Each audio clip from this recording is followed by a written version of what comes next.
channel's still down. The main channel's still down. That's all right. Expected that. I expect it day after day. I expect that they are not going to review my appeal. I think they're playing games. Hey, Debbie. Hey, Nick. How's it going, guys? Let me fix my camera here. The monitor looks a little crooked, so the camera is a little crooked too here. There we go. That's good. Hey, look at that, man. You can see my movie poster down there. Fuck yeah, bro. I love it. Love it. Nick, Tony, Brian. Hey, J-Bone. What's up, guys? Yeah, they're ignoring my appeal. Okay, well, I expected as much.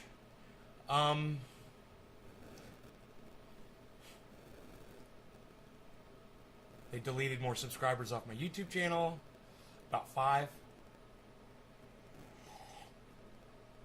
Trying to keep me down. Man, I watched a movie last night on Showtime. I didn't get all the way through it. Was it on Showtime? Yeah, I believe so. And,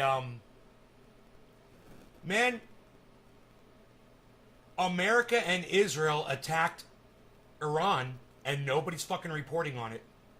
You know, there was a blurb in April and another blurb in June or July on the news, and everyone kind of ignored it. Dude, they did a whole expose on this thing. And the United States military and the Israeli military are corrupt and evil as fuck.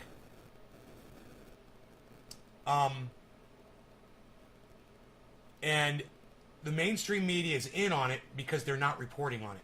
You know, you got a blurb, but nobody really wants to talk too much about it. So, Iran nuclear centrifuge facility substantially damaged in attack from sources, it says. This is from the Jerusalem Post. And this was in June 24th of 2021.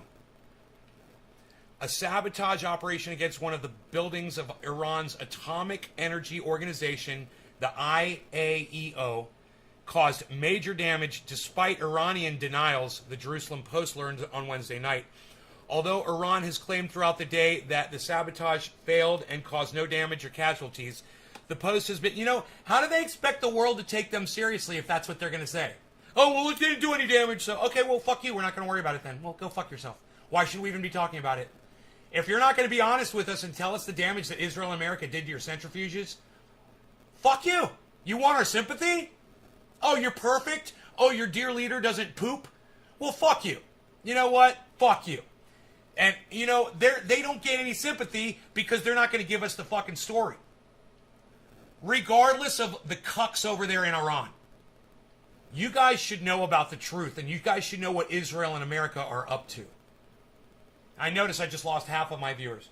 Anybody want to tell me what just happened? Where did half of my viewers just go? I just had 16, and now it's 7. Lost more than half. Not interesting?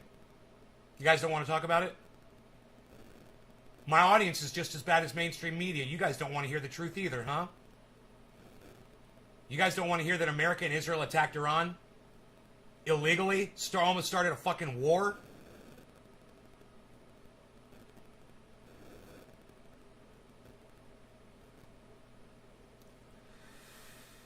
Well, I'm glad that you're still here, Nick and Brian. Thank you for staying and watching my show. I found it interesting, so I thought you guys might find it interesting too.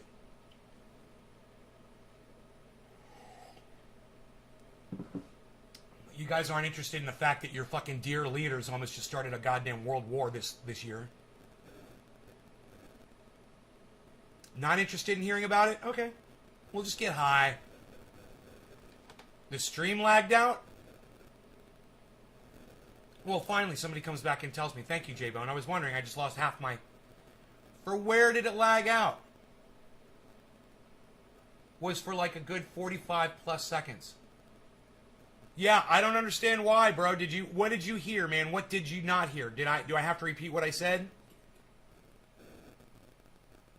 Yeah, it's good on Facebook. It seems like it dropped on YouTube.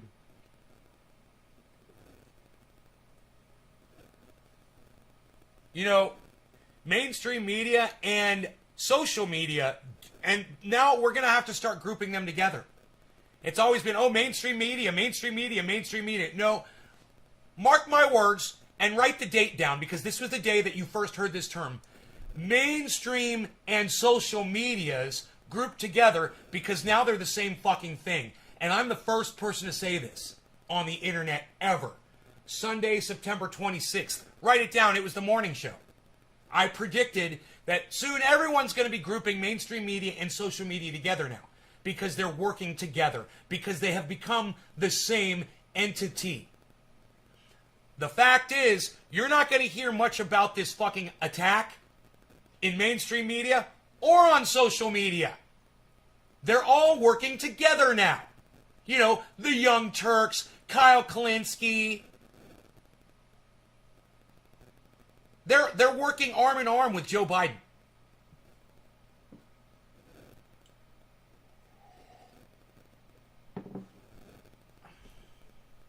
Once I start talking about something that's not being broadcast worldwide, yeah, isn't that weird? Just kind of fucking coincidental. Gotta love the fact checkers. 92621. Is that like 90210? Mark your words. Does that mean rub crab on them?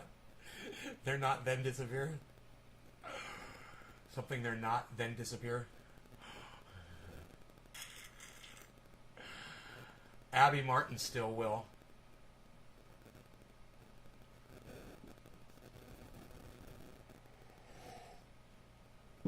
Not if YouTube has their say.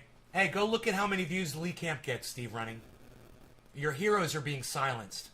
You can sit there and cheer all you want. You can lie to yourself all you want, Steve Running. The fact is, no one's going to hear their fucking words anymore. Because now mainstream media and social media have become the same thing.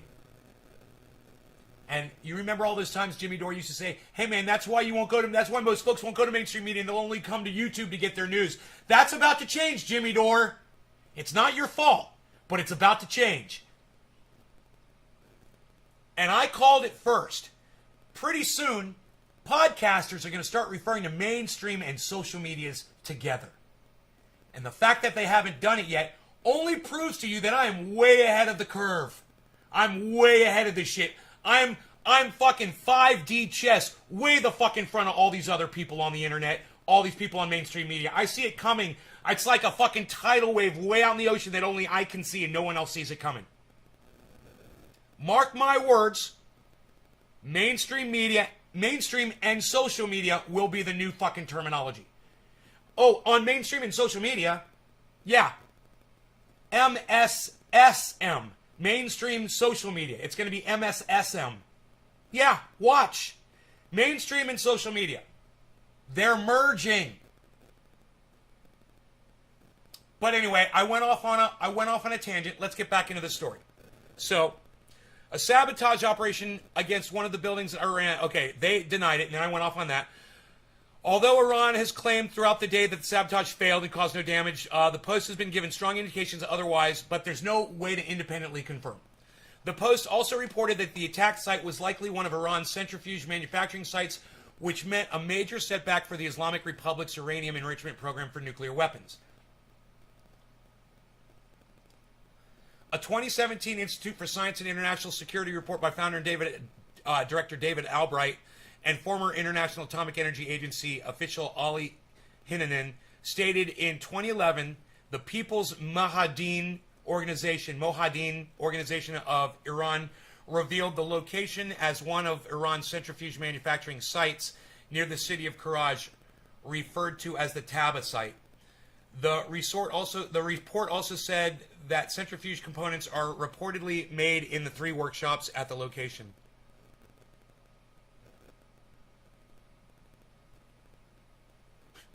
Why the fuck would you reveal where the fuck you're making your centrifuges at, Iran? You fucking idiots. Hey, this is where we're breaking international law. Later, in the Institute's report, it warns that Iran may have declared only those sites dedicated. You guys understand why Iran went ahead with the nuclear, right? You guys know, right? Who could tell me why Iran went ahead and started making centrifuges after Barack Obama had paid them all that money to not do it? Why did Iran start making nuclear weapons again? Hey, Radical Leftist Agenda is here. What's up? Thank you for coming to the show. Who could tell me why? Can anybody tell me why Iran, after making a deal with the United States to stop making centrifuges, started making them again? Can anybody tell me why? Let's see how much you guys pay attention to just basic politics. Wow, Steve Running gets it. Yes, Steve. Trump. Donald Trump came in and negated the deal. Iran started making centrifuges again. We had it all wrapped up. It was done. It was done and dealt with. And it was their money. And all we were doing was giving Iran their money back. And then Donald Trump came in, took the money back, told them to go fuck themselves, and they're like, well, fuck you, we're going to start making centrifuges again. So then, under, I want to say, Joe Biden and Israel got together. I believe this attack happened under Joe Biden. And decided, well, let's just do a cyber attack on Iran. You guys have no idea how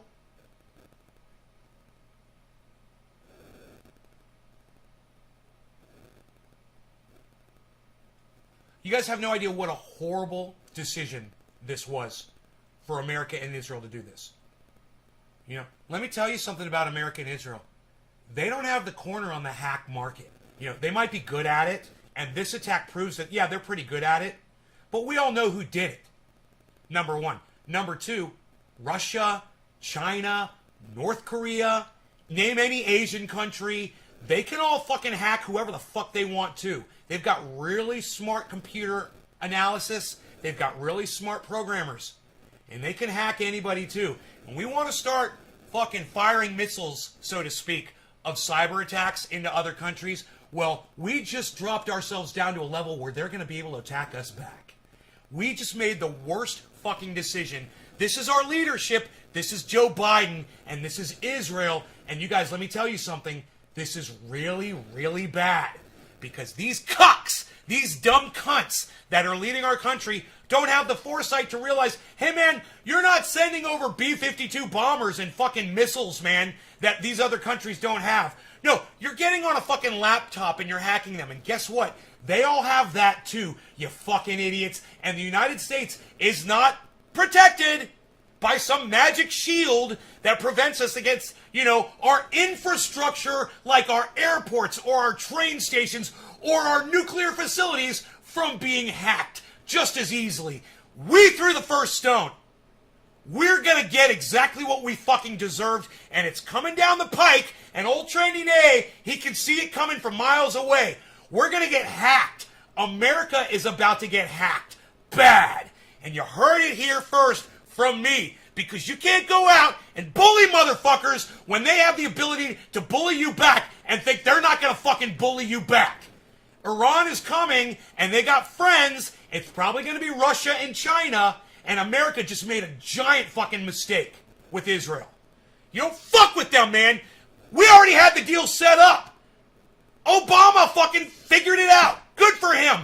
Great deal. Stop making your nukes. We won't attack you. Great. Well, they started making the nukes, and we think, oh, we're going to attack you. And we attack them with a cyber attack? Do you know what we did? We wrote a virus that went all over the world and sought out their centrifuges to make the pumps run over time. It's so dangerous. You have no idea. We could have fucking nuked the whole goddamn country of Iran for doing that. You know, we could have caused some massive leak, who knows? You know, when you start fucking around with nukes, who knows what the fuck we could have done? And we caused a lot of damage. And Iran is pissed the fuck off. Look, if you don't think Iran and Russia and China are talking about this right now, I highly recommend you go watch this fucking movie on Showtime. I'm going to go get the name of the movie for you because I can't remember what it's called.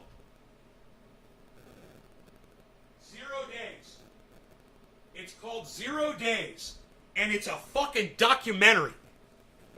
I thought I was watching a movie, and the very first thing that pops up on the screen is Showtime documentaries. I was like, oh, 0 Days. I was like, oh, they're going to be talking about climate change and the fact that we don't have any time left, aren't they? No. No. They're talking about a computer virus that was written in the United States in conjunction with Israel and then released on the whole fucking planet. That's what they're talking about. Your wonderful Joe Biden-run government and Kamala Harris thought it would be a great idea to send a fucking virus all over the internet to ruin their fucking centrifuges. You think that we're the only ones who know how to write code? Hey, and let me tell you this, the code is out there. It's public! So anybody that wants to figure out how to ruin centrifuges pretty much has the goddamn skeleton key. Thanks, America. Thanks, Israel. You guys are douchebag cunt motherfuckers. Don't you ever fucking wave a goddamn American flag in my face again, you fucking dumb bitches. You fucking cuck bitches. America sucks dick, and we're doing the dumbest shit. We got scared into this shit.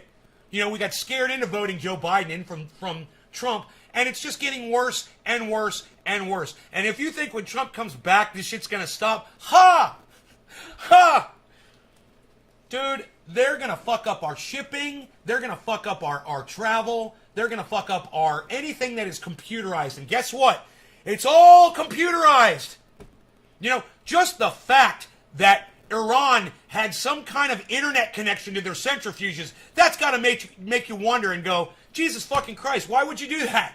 Why would you have a fucking a pathway for any hacker to go in and fuck with nuclear devices? That's what the internet is. It's a fucking it's a goddamn highway. You know, they call it that. It's a fucking highway. These motherfuckers are going to drive right in. I mean, the fact that America and Israel made it known that we could do this. You want to know? You want to know why?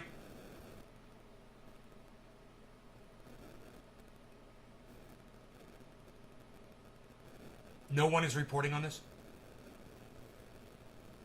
MSSM, mainstream social media. I'm the first one to come up with that term. Hashtag MSSM. I'm the first one. It's me. I came up with that just now. MSSM. There it is. Mainstream social media. That's it. It's MSSM now, guys.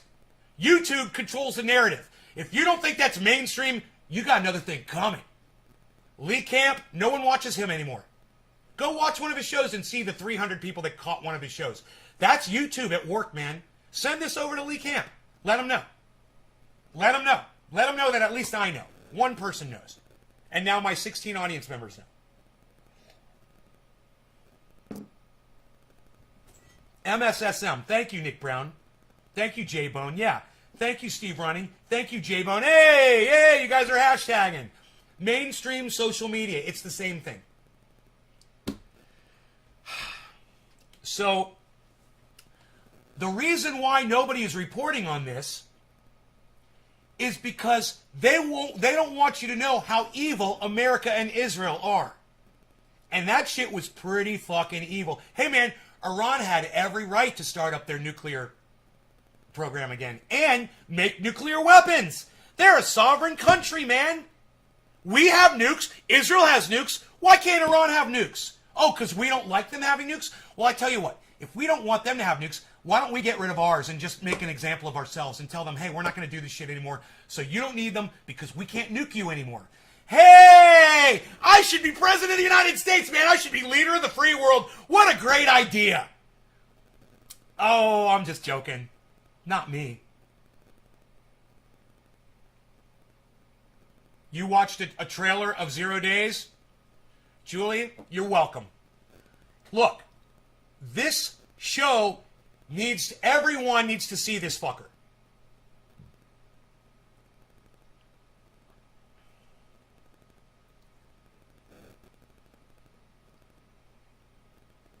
Oh, I'm sorry, I just realized your chat's not on screen while I'm sitting here reading your excellent chats. Hold on. All right. So let's be real, says Brian Munoz. If Is there a car made nowadays that isn't 75%, that isn't at least 75% tech and computers, and these stupid fucks think they can't do whatever they want without any consequences? Everything's automated. Our trains, cars, planes, even part of our bombs are fucking automated. We killed some Iran nuke scientists last year. Yeah, they got murdered, right? No one wants to say who did it, right? Right? Machine gunned them, right? They just slaughtered them while they sat in their car. Crazy, right? Have you seen Haiti's nuclear program? It's a microwave on a big slingshot. I'm picturing that right now. Watching 0 days after the show, brother. Thank you, J-Bone. Dude, I haven't even made it through the whole show yet, but I'm just going to tell you guys. It's really good. They did this one really good. It's a great show. And it's really scary. And it's all true. And I had to go Google that. That's why I went to the post. I didn't want to give you the information from the movie. Documentaries, I don't trust them, right? There's a woman on this documentary. She knows everything. And it's really weird the way they portray her. They do an interview with her. And they digitalize her. And she knows everything. And it's almost as if she's reading a script. Because she doesn't like go, or No, she never does that. She's just speaking the whole time. Every word comes right out of her mouth perfectly.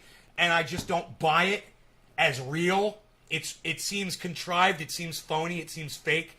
And I don't like it. It's not organic looking. And the way she's speaking, it just sounds like she's prepared this statement and she's reading it perfectly and she's play acting. And I don't like being play acted to when I want my... I do if I'm watching this. But when I'm watching MSSM, I fucking pick up on it pretty quick. And this was a documentary, but it was just that one interview, and it's a long interview. It's the second half of the movie where this woman is talking, and she's like, I was there. I was one of the employees, and this is what we did. And she knows all the numbers, and she knows she knows everything, man. It's fucking sickening when you hear this woman talk. And she just looks like a normal woman that you would just see walking around anywhere, and you wouldn't even know that she's one of the people that was involved in almost starting World War III. And let me tell you something, guys. It's begun, okay? World War III has begun. You guys just don't know it yet. But I'm here to tell you, we've started the war. We're at war with Iran right now. And now we just got to wait for them to respond because we've already attacked them. We sent the first shots. We attacked them. They didn't attack us by starting their centrifuges. No.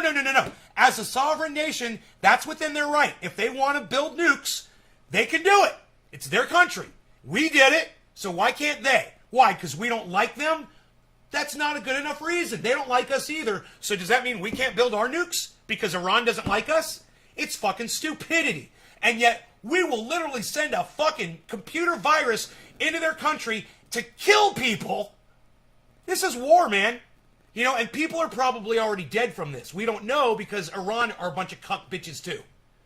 They're all fucking cucks. And if Iran wanted to win people over like me, they'd totally go public with this bullshit. This subversive, hiding the news, hiding the narrative thing. It's not working for them at all, is it?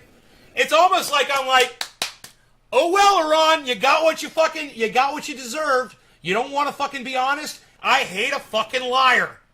I hate a fucking liar. And Iran, you're lying. So if you're not going to, hey man, if somebody punches me in the face and I got a black eye, I'm going to tell you, hey man, I got punched in the fucking face. Iran, you got a black eye. Who punched you? Oh, nobody punched us. Oh, I walked into a wall. Bullshit. You're a fucking abused fucking spouse. Who the fuck punched you? They're going to keep that narrative. They're going to keep lying. And nobody is going to care because Iran brings it on themselves for being subversive and being an evil nation. And they are. And they're not being open. They're not being open with the rest of the world. Hey, man, did you get damaged? You want sympathy from other Americans? Other hackers? Try the truth for a change, you fucking cunts. Try the truth. It might work for you. Until then, you got no sympathy from me, Iran. Zero. And that's what you get. That's what you get. It sucks, doesn't it? Now, from the other side, I'm going to say this. America and Israel are fucking criminal. This shit was wrong, and I don't support it, but I understand why it happened, and I understand the fact that now that it has happened, and Iran doesn't want to fucking come clean with the goddamn facts, they don't deserve any fucking support on it. Fuck you, man. These people were doing a documentary. Did you guys come out and interview for it? There's no Iraqi officials in this movie at all. Or Iranian, I'm sorry, to all my Iraqi friends out there. There's no Iranian officials in this at all. You're like, hey man, why don't you interview those people? You know why? Because their leaders won't let the people in the industry come out and talk. They're controlling the narrative. And, you know, you're going to lie to my face, I'm not going to give you any love. As soon as you fucking lie to me, you're dead to me. You know? You're fucking dead to me. Don't ever fucking lie to my face. And Iran's a fucking liar. So, do I really care? No. Do I give a fuck that Israel and the United States started World War III? Yes. Yes. And do you guys need to know that we're in World War III right now? Yeah, you do. We've started World War III, and it's that simple. And you guys just don't know about it yet. Iran knows about it. Death to America. Go listen. They're fucking like we hit a goddamn hornet's nest. But MSSM, mainstream social media, isn't going to report it to you. I will. I'll tell you about it. You know who else will tell you about it? Lee Camp will. Graham Elwood will tell you about it. Jimmy Dore will tell you about it. Jackson Hinkle will tell you about it. But they're not going to say much to their audiences unless they see this movie. So this is what I recommend you do. It's called 0 Hour, I believe. Is it called 0 Hour? I got to go look. 0 Days? 0 Days? 0 Days.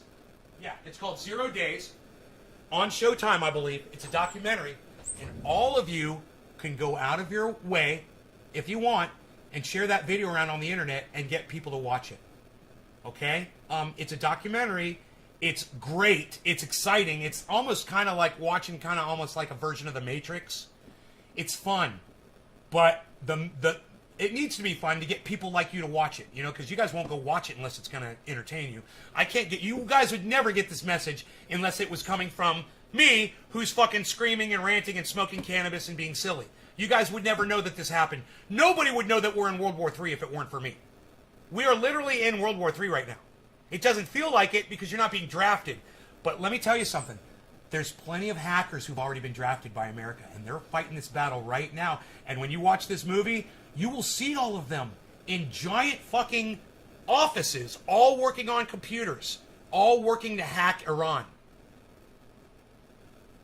You have no idea. They said that Russiagate happened. They said that Russia hacked our elections. Dude, that's just America projecting what we do. That's all that is. That's what people do. When they do something wrong, they try to project and say, oh yeah, you're doing it. No, we're doing it. We're the projector. Okay? We're the movie projector. At the drive-in, on the giant screen. On the 100-foot fucking screen. That's us.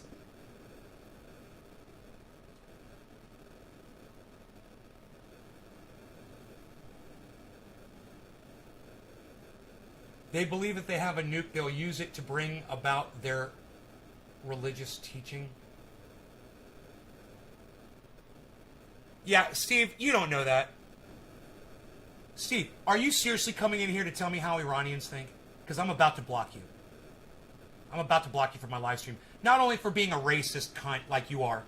Number two, for lying to me and lying for everybody here. Lying to everybody here. You want us to believe that you know how Iranians feel, bro? Really, Steve? You're trying to convince everybody here that, oh, Iranians believe if they have a nuke, they'll use it to bring about their religious teaching. Really, Steve? Really? Where'd you get that little bit of information from, Steve? You just pulled it straight out of your fucking ass. You pulled it straight out of your ass like an asshole like you are. God damn, man. I hate when people talk like they speak in facts, like they know what they're fucking saying. You don't know what you're fucking saying, dude. You don't even know an Iranian, I bet. Do you know anyone from Iran that you could call a friend? That you've talked to?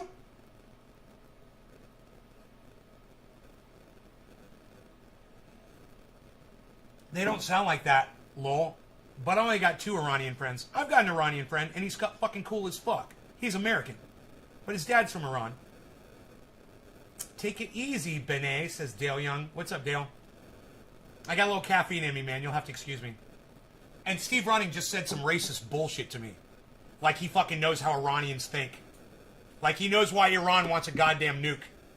Oh, Iran wants to spread their religious beliefs all around the world. Yeah, Iran wants to do that. They've been real busy spreading their religious beliefs all over the world. You fucking dumb cunt. Steve Running, you stupid fucking cunt bitch. Fuck you, man. You're an idiot. Maybe Iran wants a nuke because they feel threatened by Israel and the United States. You ever think about that, you stupid fucking cunt? You ever think about that, you stupid fucking cunt bitch? Before you put words in the Iranians' mouths, dude. I can tell you this man got his info straight for Biden's mouth. Brian? What man? Brian, I don't know who you're talking about. Hey, Elizabeth Gordon, how are you, honey? Good morning.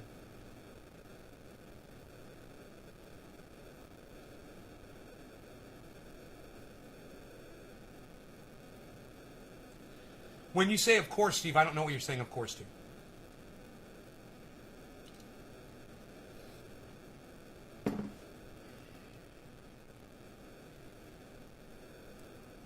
Oh, you're saying, of course Iran feels threatened from the United States and Israel. That's why they want nukes, maybe, huh? I mean, where have you seen an Iranian message about their religious beliefs and them trying to spread it around the world? I swear I'm this close to fucking blocking you, Steve. I'm going to get rid of every motherfucker on this live stream that I'm fucking getting sick of. And you're in line, motherfucker. You are fucking in line, you fucking racist cunt bitch. You're going to be next. I can fucking feel it. I'm doing good. Yeah, I'm doing really good, Elizabeth. Thank you for asking. I cooked lamb shanks in the frying pan with TPO. Do that. I don't know what TPO is. There's some sound interference. Oh, is there? Thank you. Let's move the phone. Does that help? Thank you, Debbie. Debbie's on that shit, man.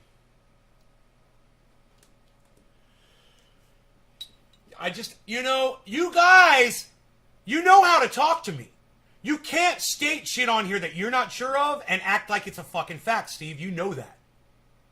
You know, it's just like fucking dumb bitch fucking, what's her name? I already forgot her fucking name. Karen came in here yesterday. Lying! Saying that I need to fucking lower my standards. Bullshit! Suck my dick! You stupid fucking cunt bitch! Fuck you! I don't have to lower my standards! That's a fucking lie! She doesn't even know what the fuck she's talking about! So I blocked her, because she's a fucking liar! Right? Steve, you're next, buddy. You're gonna lie? I just fucking blocked Karen. She's been here for fucking like a year. You're gonna be next. Don't fucking lie, man. If you don't know what the fuck you're saying, shut the fuck up. And you don't know what the fuck you're talking about. Just some old right-wing teachings heard in the 90s? Well, why didn't you say that, Steve? You know, in the 90s, they used to say that Iran is trying to spread their religious teachings. That would have been the way to word that, bro. Learn how to talk, man. You guys misrepresent yourselves on here all the time. Because you don't take a second to just read what you're typing and think about it. 1 second before you hit send. It'll only take 1 second. Oh, wait. No, he's not going to understand that. Let me, and I'm 4 minutes behind the fucking chat. That's a problem too. Sorry, you won't talk like... Steve, just use your words. That's all I want you to do, Steve. Use your words. The words are there, bro. Don't make fragmented statements. Hey, man, you know what would help, man? Punctuation, man. Maybe try some fucking punctuation for a change. Maybe try it like actually using the English language that you've been given your whole fucking life. So we can talk. So we can enjoy this coffee together. But of course Iran doesn't want nukes so they can spread their fucking religious message all over the world. That was the stupidest thing I've ever heard. That was like the dumbest statement of the day. Now, if you're Iran, I said Iraq, I'm sorry, Iran. If you're Iran And you've got America and Israel breathing down your fucking necks, and they're sending fucking computer viruses into your centrifuges that you have every right to be building. You're going to go fucking contact Russia. You're going to contact China. You're going to contact every enemy of this country. And you're going to make some friends real quick. We are setting ourselves up for the biggest fall of all eternity. We're going to fall so fucking hard. Let me tell you something. Russia, China, Iran, North Korea, anyone who you consider an enemy of this country, they all probably are just sitting there waiting right now to release the virus that's going to take us down. And they're all probably going to do it at the same time. And they're waiting for something. You know, a computer virus is not hard to do, guys. Kids, 13-year-old kids do it. And these motherfuckers, like, don't even hesitate to think for a second that Putin and North Korea or China didn't find these kids, yank them out of their fucking homes, put them in a fucking stalag with fucking computers, and make them write the fucking virus with the threat that their parents and their siblings would be murdered in front of them if they didn't fucking do it. You don't think these viruses are ready to be released on us right now? Think about it, guys. Think about it. They're just waiting, man. We don't have any protection here. They've already done the goddamn groundwork. You know, we've had some slight hacks happen here where we're like, hey, a whole oil pipeline shut down. Hey, it shut off gasoline to the whole east coast of the United States. Who the fuck do you think that was? A dude that pulled that shit off? So they're roofless. There's no roof on that head. What they have, terrorism over there and fucking the two biggest bullies in the world breathing down their neck, but the religion being passed on, though. If you lie, you're lost. It's easy to get back on track. You just take a deep breath and fuck your own face for lying in the first place. Just don't fucking lie to me, man. Just don't fucking lie to me, because I'm going to go off on you. You know? I'm really angry at Mark right now, and I think he knows it. He hasn't been by in like a month.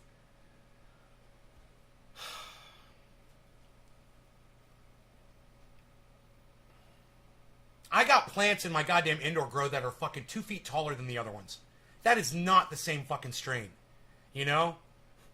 I made a video this morning in there too for you guys if you want to see a grow update. The indoor grow. The outdoor looks amazing. Indoor looks great. I could show you the outdoor grow.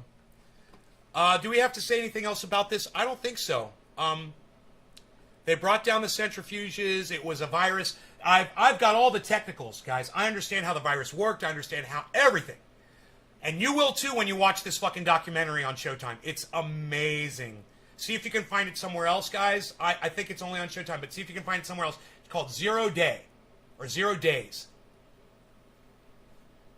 And it is not good, guys. It's not good. And it's nothing as mainstream social media wants to portray it as something that just happened and then went away. Guys, we are in it, and it's happening now. This is the beginning of World War III, and the problem is we couldn't just get rid of our nukes. We couldn't just make a deal, get rid of all the nukes, show all the other countries on the planet that we're not a threat anymore, and we can all get along. So, what did you Google, Julie? So we just signed our own death warrants, really. The whole planet.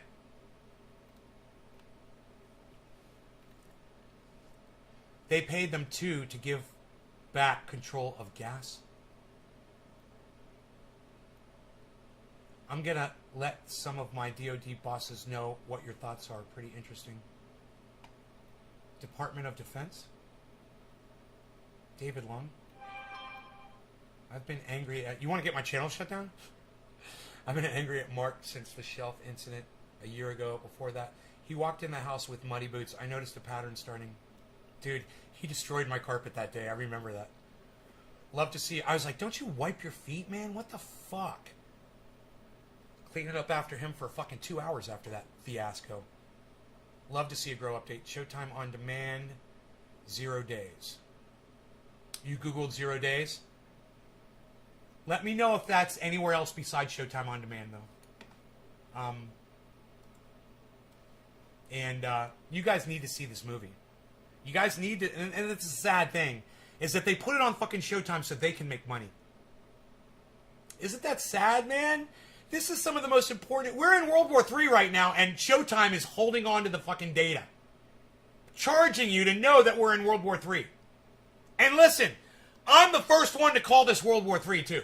You want to know who the innovator is here? You want to know who the intelligent one is? No one else has said that we're in World War III yet. This guy did. I'm the first one. So you're watching the right show, man. Go around, Google World War III. I doubt it's going to come up, but we're in it. You can hashtag WWIII. All right, hashtag WWIII. All right? WWIII. World War III. There it is. World War III. We're in it. We're fighting. It's just like remember the movie Moonraker? Remember what they said? Well, we're just changing the way. We're still at war, but we're just changing the way we do it. Now we're going up in outer space and fighting it in outer space. No, now we're coming back down on the ground and we're going to fight it in the computers. That's where World War III is being fought, and it's already started. And we've attacked Iran, and this is the beginning of World War III. And if Iran wants to surrender and say, okay, you guys got us, and we give up, we're not going to make the centrifuges anymore, then we've won World War III and it's over. Great. We won World War III. The next war will be World War IV. But, hey, man, this Iran has allies that are enemies with America. America has allies that are enemies with Iran. This is fucking World War III. Don't kid yourselves. Know it. You should contact your Congress people, your mainstream social media people. Let all of them know. Say, hey, man, this crazy guy over there on YouTube is claiming that we're in a world war right now. Why aren't you talking about this? Why isn't anybody else talking about this? Ask them.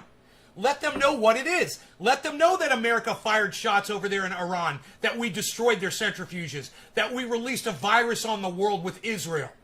Let everyone know. Trump did the arms deal with Saudi Arabia right there with you? That's a good point, Porta Johns 33. That's a good point. Good point. I'll go with that too, man. Yeah, I agree. I totally agree. These are steps that we're taking to be at war and to appease Americans so they don't feel like we're at war. They want you to feel comfortable and not worry so much about the fact that we're trying to make a whole lot of money and steal, like $1 trillion of resources from Afghanistan, stuff like that. Stuff like Marjorie Taylor Greene just admitted to in a speech yesterday or 2 days ago. Yeah, we were literally, when we walked away from Afghanistan, we walked away from $1 trillion worth of resources that never belonged to us. We weren't walking away from what was ours.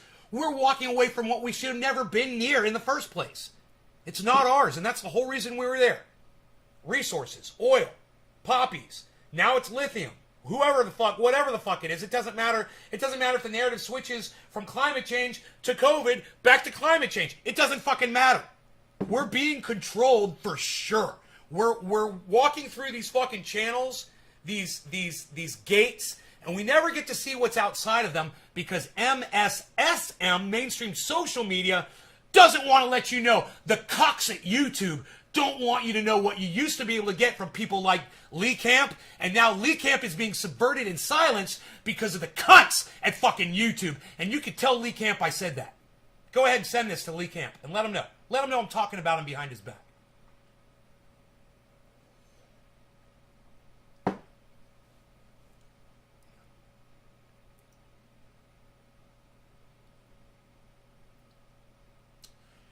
Okay, now I have not smoked yet today.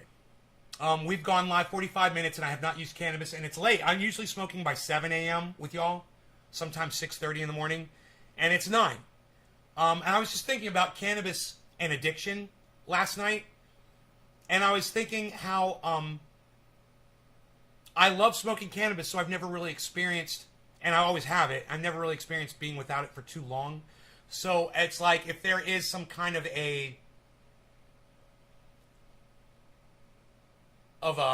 emotion or feeling or depression that I would experience, I never really give myself the opportunity to do it. Now, when I went to I went somewhere out of state for a week, and I did a week years ago. And, you know, me and my ex-girlfriend got into a fight. You know, we were both really stressed out without cannabis. It just, I seem to do so much better when I'm smoking it. But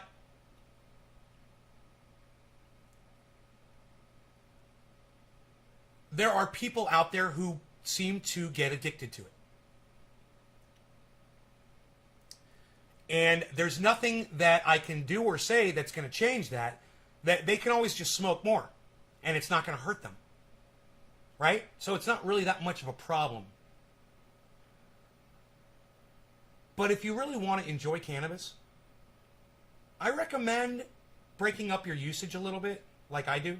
I like to smoke a whole bunch and get really high, and then I like to become sober, and then I like to do it again. And then I like to do it again. And I repeat that process 3 times every day, and it works so good for me. And I really seem to be able to hold together all the things that I need to hold together. You know, taking care of my animal, taking care of me, taking care of the grow, taking care of the house, taking care of my financial responsibility, doing the show, everything. But when I see people that need to be stoned all day and not stop, I'm a little concerned for them. And I would just say this, if you're one of those people and you never stop smoking all day, maybe give it a try. And if it doesn't work for you, it doesn't work for you. I mean, I understand. It keeps you in a constant state of happiness. Maybe you've got some depression that seeps in when you're not smoking cannabis. If you're one of those people, don't experiment.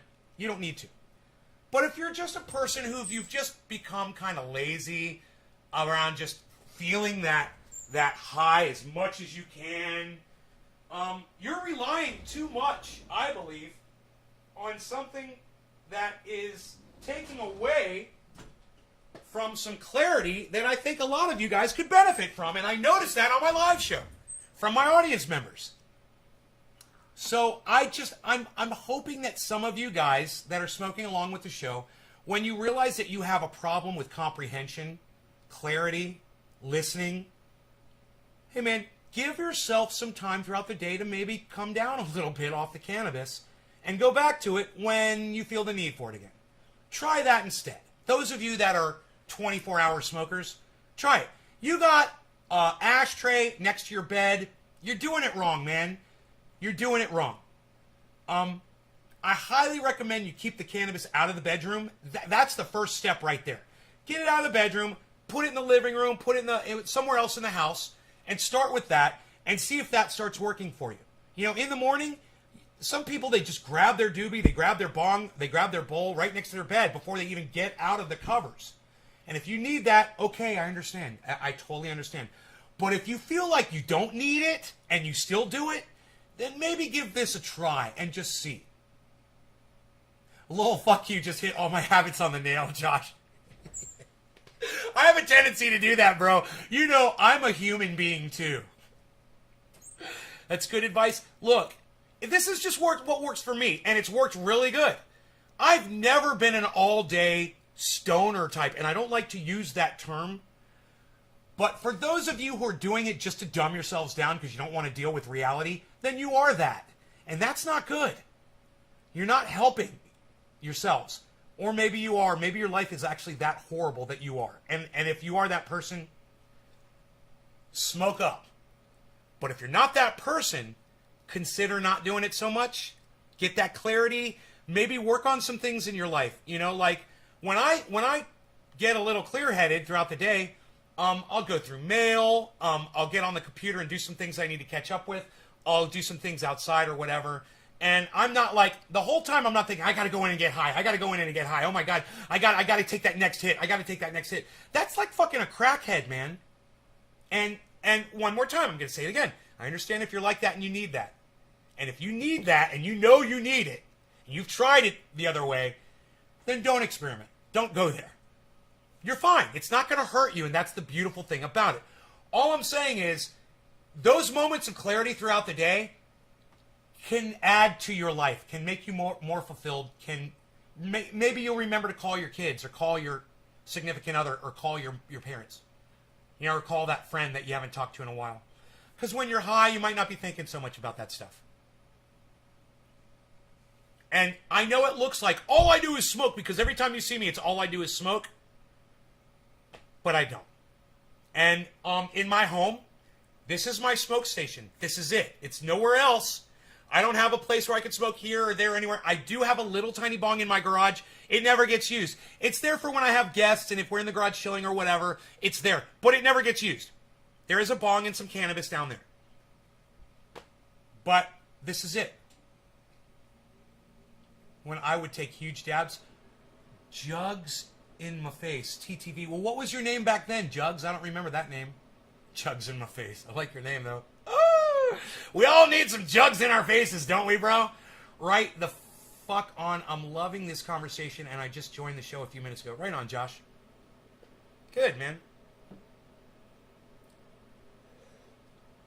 Now that we've had our moment of clarity, shout out Lee Camp, let's go ahead and get high. That's the way this is supposed to work, I believe. At least that's the way it works in my little world, in my little bubble in my brain, my bubble brain. You went by Dylan or HTX Dabber. I think I remember HTX Dabber. Can't really remember. My wife. Wouldn't that be funny if I remembered your name?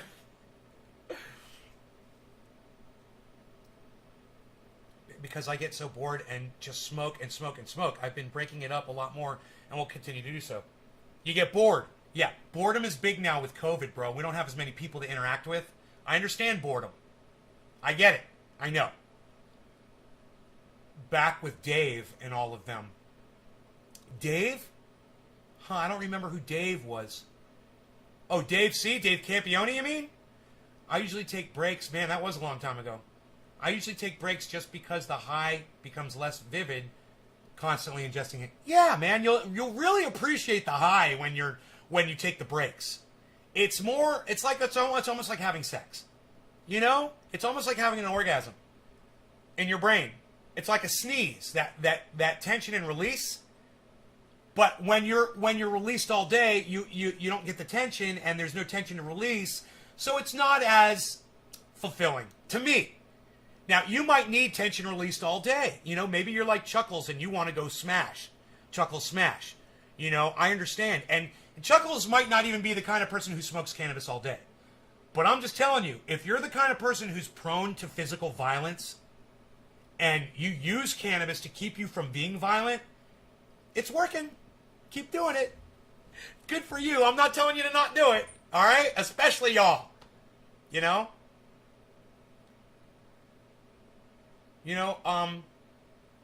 I have a feeling that a lot of lives have been saved because Rob Mulligan smokes cannabis. Mine probably, too, at one point. And that's all I did was smoke. Finally able to breathe now. Token Dave and Iron Lungs McGee. Oh, Token Dave. Token Dave.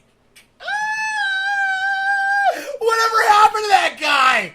I haven't heard his name in years. What happened to Token Dave? Oh my God, that is so funny.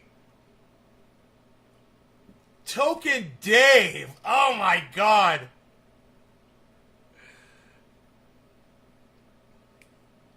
No more strikes left.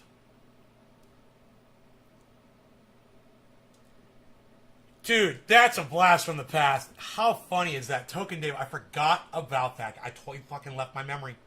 He's never even come by just to say hey, you know? He's just gone. He may have died. I don't know. Ah.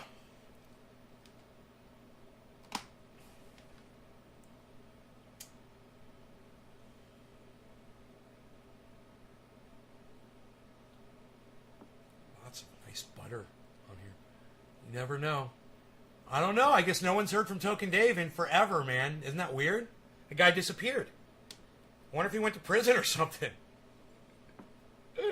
You always wonder about those people that just disappear from the internet. You know, you see them all the time. They got a podcast or whatever. And then all of a sudden, one day, years later, somebody mentions their name and you're like, yeah, whatever happened to that dude? Let you try and jog my memory some more? Yeah, please do.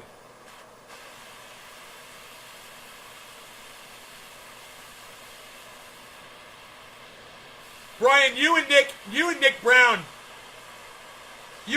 have the same thing. You've got a legacy member, so if something happens to y'all, someone will come here and tell me. That's so funny. I love it.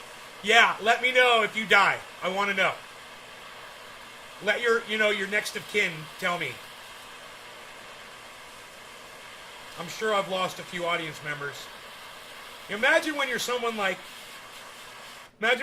Ben Shapiro, and you've got like 1 million people that watch you. You know, he's losing members of his family every day. He doesn't know and he doesn't fucking care. I don't think I ever want to be that big, man. I always want to give a fuck when one of you guys dies. You know, it means something. All right, no law regarding cannabis. Cannabis isn't to his throat. Cheers, everybody.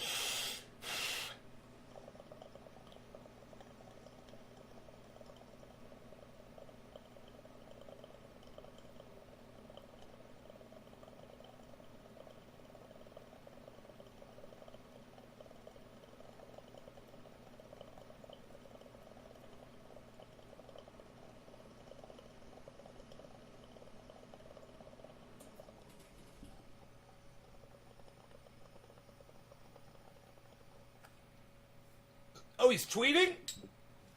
Token Days on Twitter?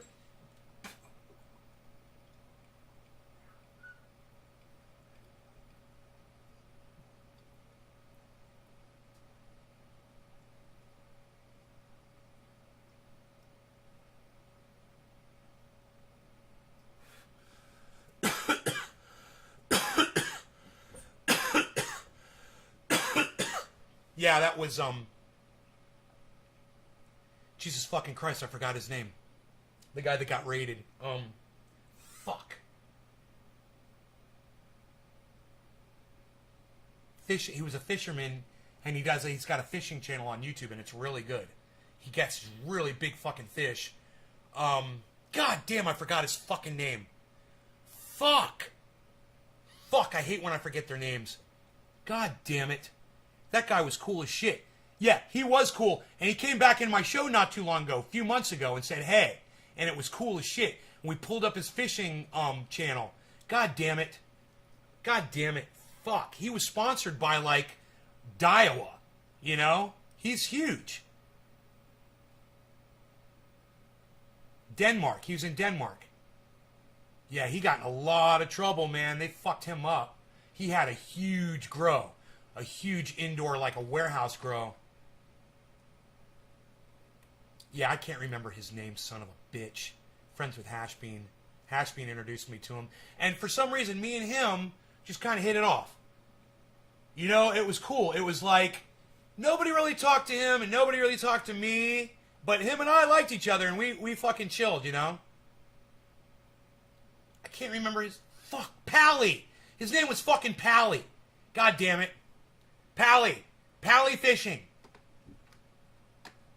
Those 4 clippings I got from my 2-week into flower. 2/4 rooted in all directions. I got from my 2-week into flower. Oh, good. At 2 weeks into flower, you're still pretty safe. 2 weeks into flower, they're barely producing bud. You know, a couple of hairs. That's fine. It's when they start getting nuggy, man, and then you're in trouble at that point. There's no grow tops. What's his fucking name? Pally. No fishing guy. Looks like he was removed from YouTube, though. I found only one channel, Token Dave Live, but has no content and 23 subs. Yeah, you know what he did, bro? What he used to do? He would go live and play music, which YouTube wouldn't allow, and then he would delete the videos at the end of the stream and not upload them, and he would avoid the problems like that. But without content on your channel, it's almost impossible to hold a following, because when somebody comes to your channel, there's no content to watch, and if you're not live, they're going to go somewhere else. So he shot himself in the foot there, and I knew he was doing it, and I didn't care because he was fucking rude to me about some bullshit.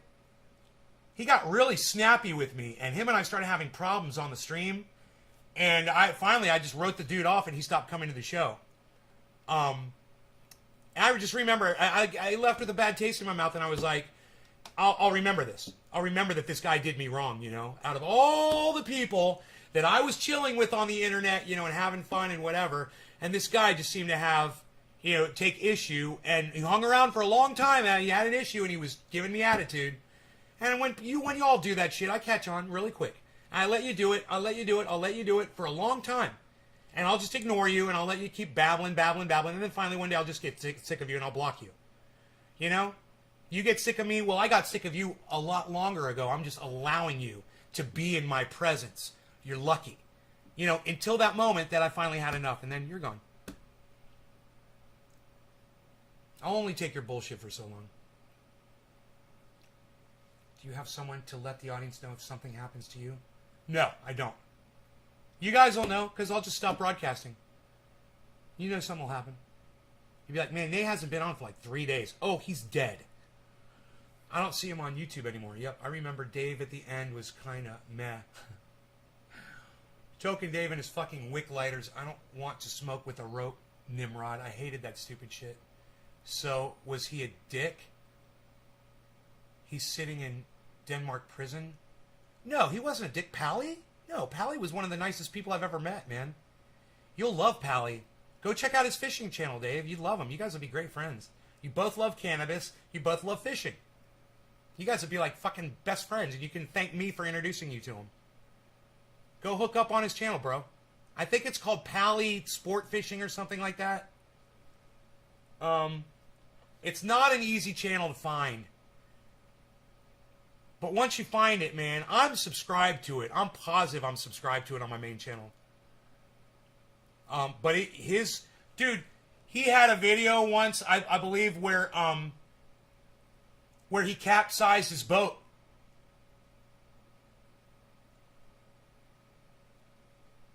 I think it's P-A-L-I.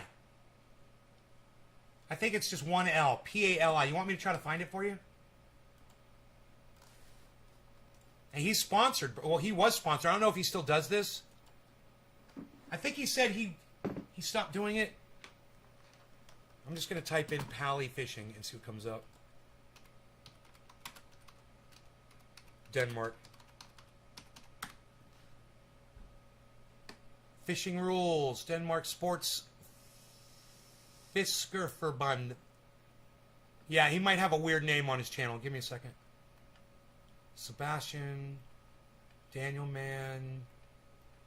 Gone Fishing Stories. Nick Fishing Europe.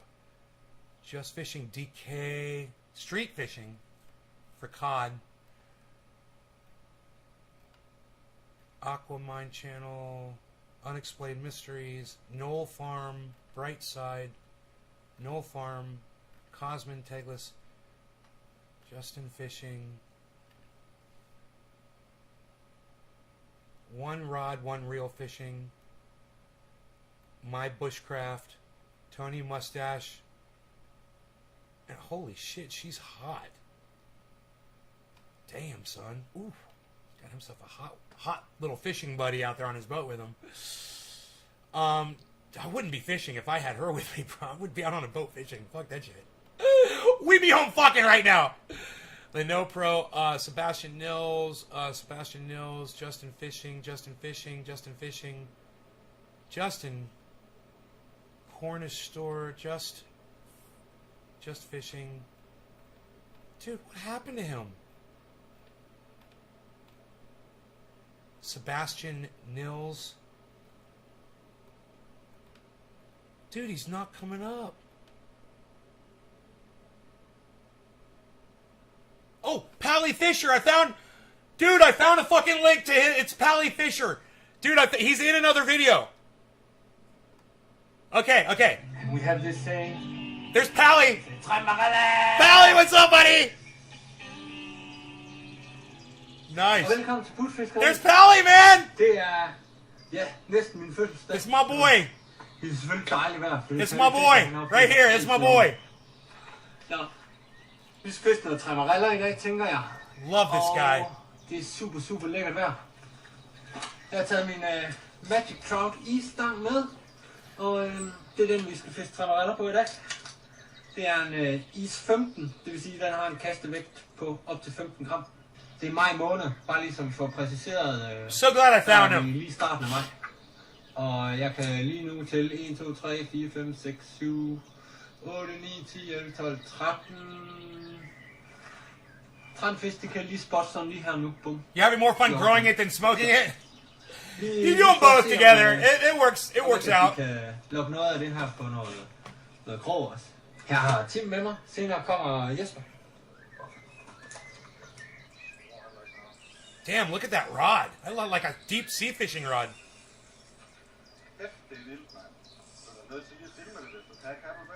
That rod's crazy.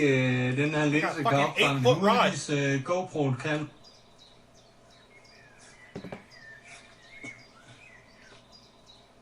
Love the sound of the birds. The Danish, they're tweeting in Danish. They seem happier there than here. The birds don't sing here anymore in the United States.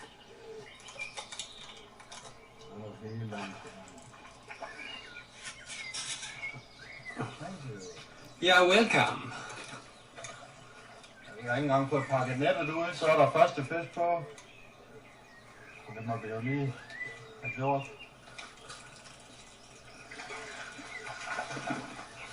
Ja. Did it himself. Sådan. Det er fordi, jeg troede, du skulle fiske træmareller. Ja, jeg smed lidt. Det var fordi, jeg kunne ikke styre mig, når jeg så de bare væltede rundt derude til. Nej, kender du godt. Ja, jeg er ked af det, men jeg kunne simpelthen ikke styre det. Jeg skulle bare i gang. Let's check this channel. Tim fra Team 1 Fisk. Nu er jeg op. Jeg har ikke noget som helst endnu. It's called Put Fiscari. All right, give me a second here. I'm going to give you guys a link to the channel. He's got 3,000 subscribers. Yeah, this is Pally's fucking channel. I think he changed the name. Look at this fish right here, guys. Oh. All right. Subscribed. I'm subscribed to the channel and I don't have notifications turned on. That's how they fucked Pally.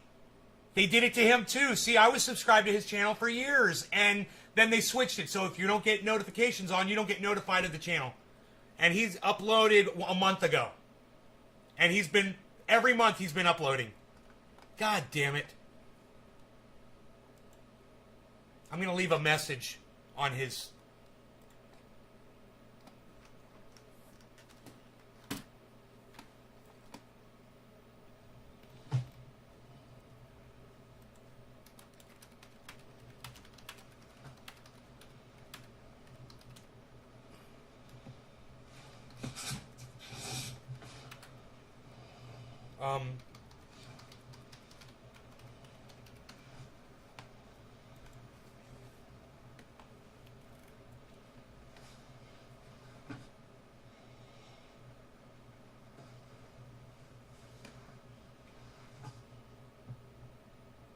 Sitting in the car. I wonder what he's doing. Did like a first person. This is a weird video. It's almost like he didn't know he was recording. Signal test. Oh, he's doing a signal test. Okay. Was he live streaming? Så må I jo sige til, hvis det begynder at lægge. Prøv lige at gå rundt om søen. Se om det. I don't know what that is, but let's get rid of that. I want to smoke, guys. He must have changed it. I don't know. Let's check his channel for any links. Let's go to the about. Put Fiscari.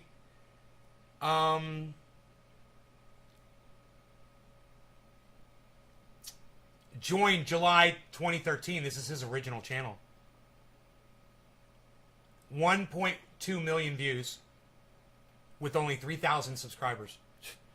Why people won't subscribe is beyond me. People are just so rude. All right, so about he doesn't have any links. Oh, his Facebook. He's got a link to his Facebook channel.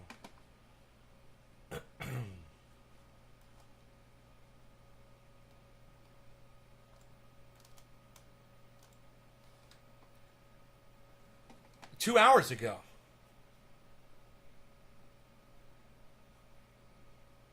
Join group.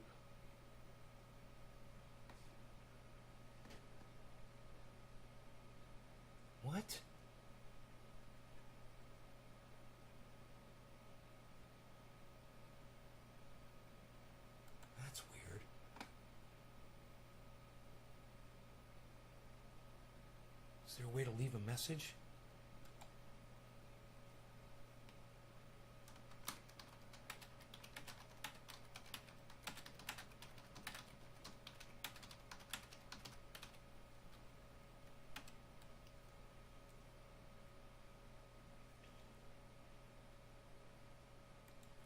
I just asked if he could come by the live stream sometime.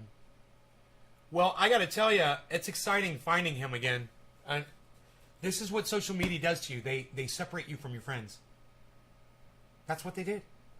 So I lost touch with Pally because YouTube decided to add this new thing called notifications. And because YouTube added notifications, I would no longer get notified when Pally went live. I would have to remember the name of his Danish channel, find it, go back to it, right, which I couldn't remember the name of, and he's changed the title of, to go click that stupid bell. Need I say anything else? Need I curse? Or are you guys disgusted enough? Social media, separatist media.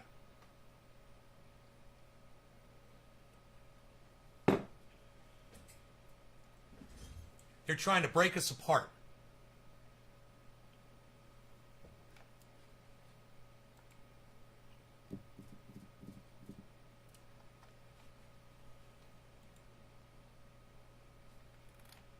All right, here's a link to Pally's page.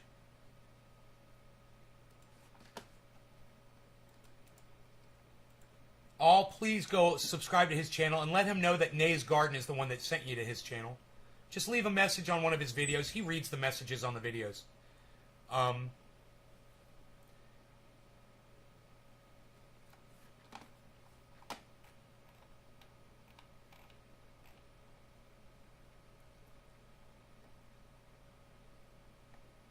Oh, Pally Fisher. I'm subscribed to that one too. He does have another channel. I found it. 662 subscribers. And once again, my notifications are not on. But I am subscribed to the channel. Two of his channels I was subscribed to that I forgot about. So it's the Cichlid Geek. Right! Right! He was into cichlids, man. I forgot. That's his channel name, the Cichlid Geek. There it is, guys. There's his channel. And he just uploaded 2 weeks ago. Cool, man. I'm gonna tell him he just put up a 2-minute video 2 weeks ago. So he's still uploading, man. Thumbs up, bro. Hello YouTube, my name is Pally Fisher and we're back at the trailer. It's been a few days since I had time to get some work done to it. I love this guy. I'm really enjoying watching him. Brings a fucking smile to my face, man. Small, 1 inch by 1 inch, or yeah, probably less than 1 inch. 20 times 20 millimeters. Why doesn't he stop by? Bro, 2 centimeters. For the same reason none of my old audience members stop by. YouTube makes sure that they don't get notified that I'm going live, and they forget about you. Just like I forgot about him. Luckily, this guy came in here and was like, dude, you remember that guy that got in trouble for growing? And I'm like, yeah, of course, man. I was like, holy shit, I forgot all about him. I can't even remember his name. YouTube made me forget my friend. Nice, huh? That's separatist media at work, hard at work every day. Jugs, I'm so thankful for you. Thank you, Jugs. I wasn't able to buy these anywhere, so I had to buy something bigger and trim them down. That worked pretty well, and so far I've spent 10 euros on wood. So the framing stuff is really cheap. The hole in the attic seems a bit complicated. I was pretty sure this was a steel sheet. You know, people who are bilingual just blow me away. To hear him speaking in English, you know, and just to know that is whatever's going on inside his brain that allows him to do that. You know, just look at things and know what they're called in different language. It's fucking crazy, man. And aluminium on the sides, but from further investigation, I suspect that it might be an aluminium sheet. Yeah, I'm glad you found it. Judge, So look, well, I'm broadcasting to not just Twitch. I'm also on YouTube. I'm also on Facebook. I'm also on a bunch of other social media sites. So find them all. It's all Nays Garden for the most part. Nays Garden Show or Nays Garden. Find them all and subscribe so you get notified every time I go live. Because sometimes you won't get notified on some services and you will on others. So subscribe to all of my channels so you get those notifications. Or you'll forget about me like everyone else does. For me, because I don't know how to weld the aluminium. I've welded steel and I'm not very good at it. So Get on YouTube and watch a video, Pally. soldering would be a better option. So that will be interesting to see if I can solder this little sucker. Or if it would be better just to drill it and give it like a rivet or something. Hey, Joseph Forrest, what's up? No law regarding cannabis. Cannabis isn't just for all. Cheers. Wait, it's my first hit of the day, right? Let's make it special nice. I'm working on the wood construction. Let's make it special now. I'm going to make a special nice hit since it's my first hit, right? I'm gonna Yeah, do I this. already managed to order a new welding equipment for welding this, but I don't think I will be using that. So, yeah. A lot of talk, not a lot of work. A lot of talk, not a lot of work. Hey, I'm slowly getting there, right? This is not a rush. We'll make it special nice. We're gonna make a special nice just for you, hin. We're gonna make a special nice just for you, hin.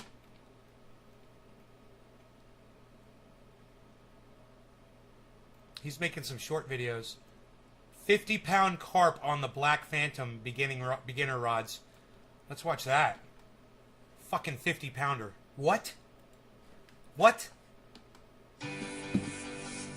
No law regarding cannabis. Cannabis isn't for all. Cheers, everybody.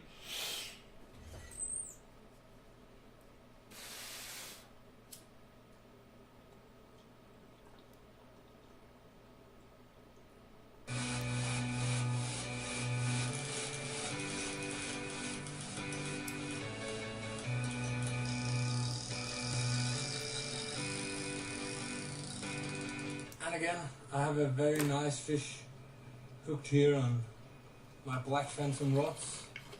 And, they're getting pounded now, getting tested, landing 40 pounders. And I think I have another very nice carp on the line. We will see how it is. I wonder how long it takes him to land these fish.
what a hard fight.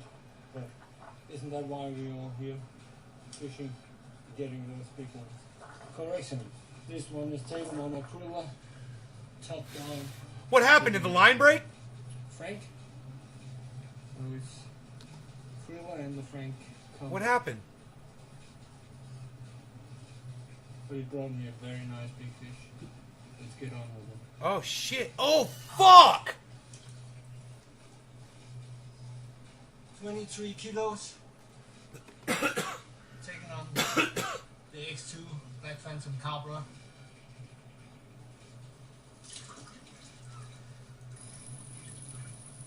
God damn. It is. It's a very, very intense fight. God damn, bro. For this.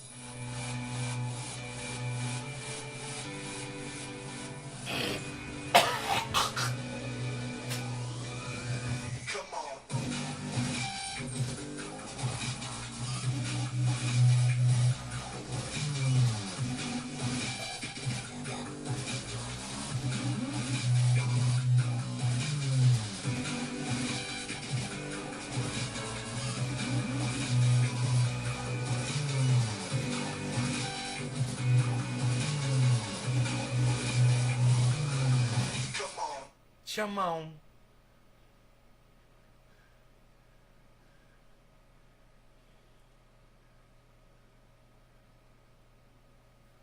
It's like it eats and doesn't shit. That's the wrong picture. There, no, not that one. Here we go.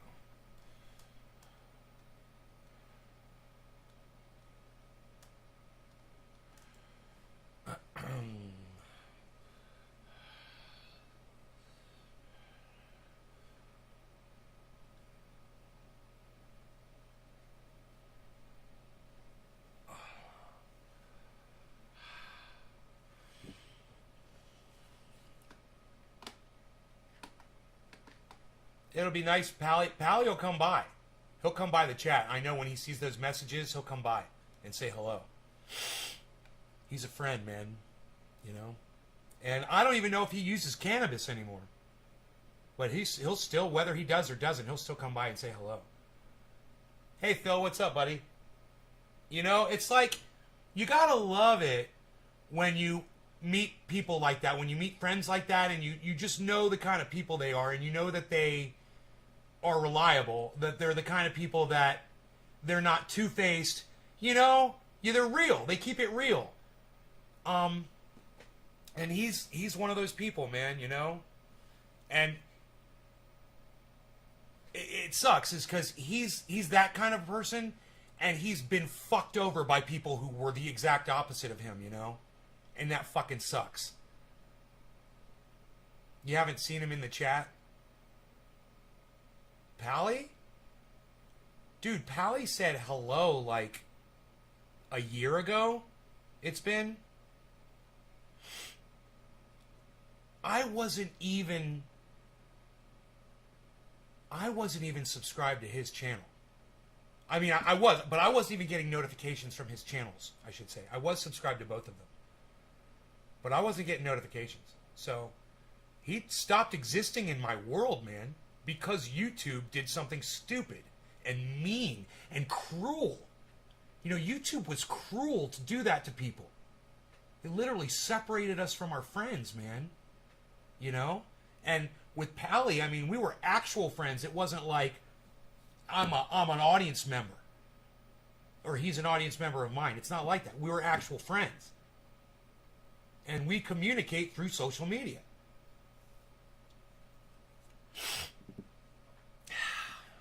Whatever.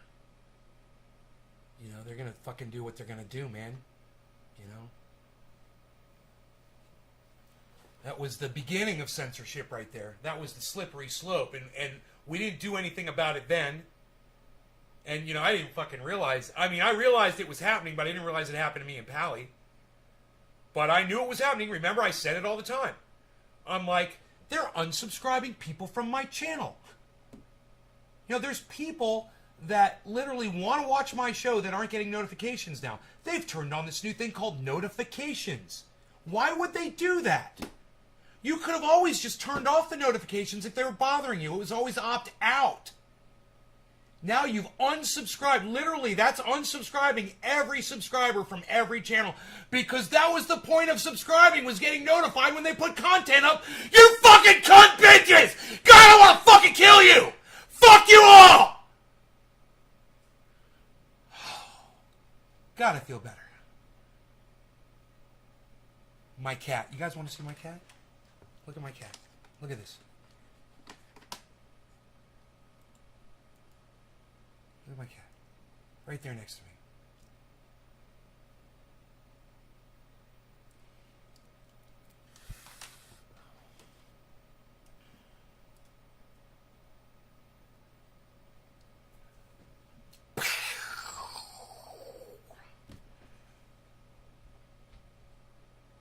You thought it'd been like 10 years since I'd seen Pally?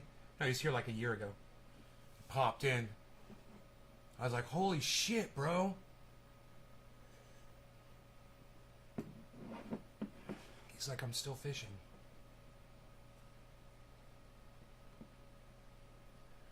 There's something up with cannabis in him, though, and I can't remember what it was.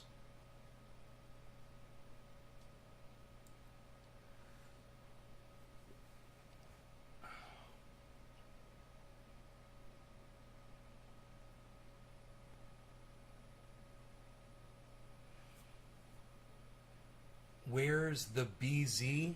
I thought about her and remember her boy. What the fuck was his name? I want to say Ganja. I want to say his name was Ganja and her name was BZ. They hooked up. They left the fucking chat. They popped in like one time, like a year and a half, 2 years later or something, and said, hey, and that was it. Never saw either of them again. They both disappeared. I figure they're married, they got kids, whatever. But to not just come by every once in a while and say hello to the people who introduced you, that's just shitty, man. You know? That's fucking shitty.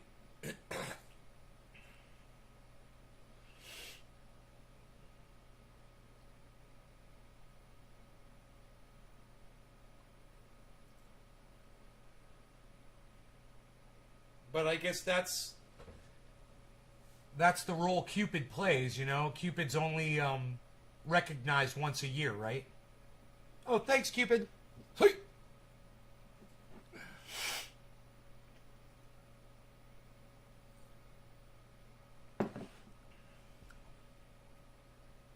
You're double logged in? Thanks, Enoch.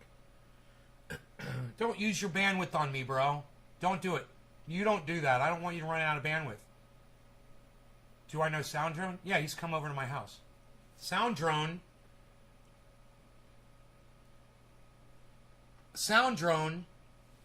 Here, I gotta raise the fucking camera up just a little. Soundrone taped that piece of paper right there. Either he did, or his girl did, or their friend, her name was, Breezy, or their friend Breezy did it. One of those three did it when they were here. Do I know Soundrone? We're fucking twins.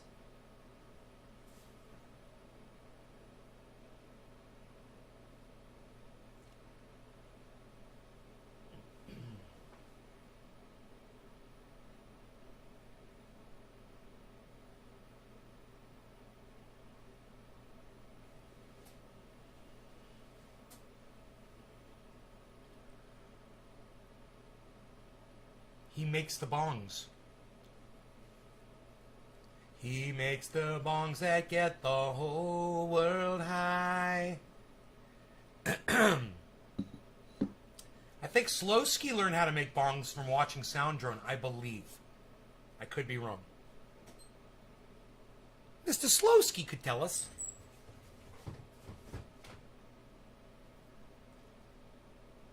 I wish I had a timeline so I knew everyone guess I could do that. I could build a timeline then. Wow, I just watched a praying mantis. I still see it. It flew right by my window and then it landed over there on my waterfall. And now it's just chilling on the waterfall, which is turned off right now. It's the backyard waterfall. It's a real pretty one, man. My backyard waterfall, you guys have not seen it. It's right out this window. It's fucking beautiful, man. It's so nice. I put a lot of work into it. And it just, the water flows down just perfectly. So pretty. I could turn it on for you guys. But there's a praying mantis on it now, so. It's kind of, the praying mantis is kind of in a spot where it's not going to get wet, actually. It's like right next to where the water spout is.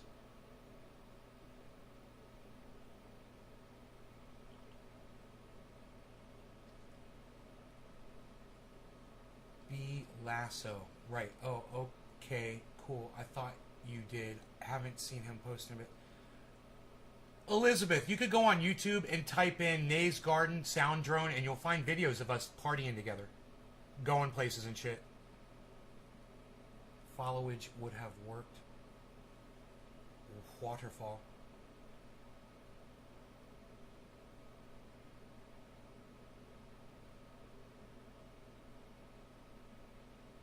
I doubt it.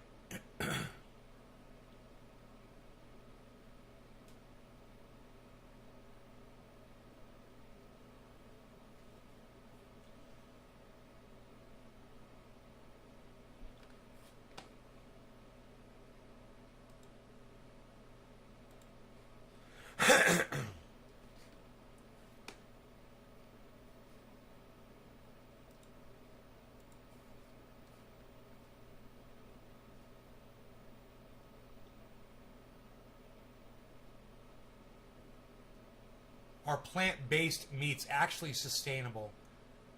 You know, because it takes resources to make anything. Doesn't matter This if it's... video is sponsored by CuriosityStream. Get access to my streaming video service Nebula God. when you sign up for CuriosityStream. Hold on a using second. the link in the description. What's up with your audio, dude? Jesus fucking Christ. The future of meat is split into two very different paths.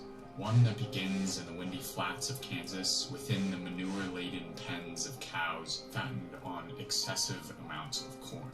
And another that starts on the squeaky clean dishes of a lab grown from yeast and modified to mirror the taste of its rival. Each has its environmental Base impact, is just fucking but wrong. they both reveal certain unpleasant realities in our food system. Industrial factory farming and plant-based meats in many ways have co-evolved in a food system that seeks cheap and easy silver bullet solutions to nuanced food system problems. Ultimately, these two meats are intertwined. And to understand this new wave of plant-based meats, we need to understand the current state of beef farming. So today I'm going to ask audio is three horrible. important questions. What are plant-based meats replacing? What are its impacts? And what does it mean that we are placing our trust in these tech-based meats to fix our food system? So first, the tale of the hamburger. Trace your way back to its humble beginnings and you'll find yourself in Garden City, Kansas. A town that the author of Omnivore... Dude, why is the audio so bad on this fucking video? I can't figure it out. This is so funny. Oh my god, it sounds so bad. Moore's Dilemma, Michael Pollan calls Cattle Metropolis. An apt name I had to do considering so that the much city tweaking is the to it. birthplace of one of the first CAFOs, or concentrated animal feeding operations, and now hosts a variety of these CAFOs in and outside its city limits. These feeding operations are part of the reason why the price of hamburger beef can stay so low. They pack a ton of cows in a small area to maximize the profit from the land. To put it simply, the way cows are raised for slaughter on these feedlots is more akin to a factory than a farm, and thus the often used moniker factory farm. After they've met the requisite entry weight, calves are brought to these feedlots and are forced to subsist on a concoction of corn, protein supplements, and antibiotics until they are around 1,100 pounds or 14 to 16 months old. Then they are sent to slaughter.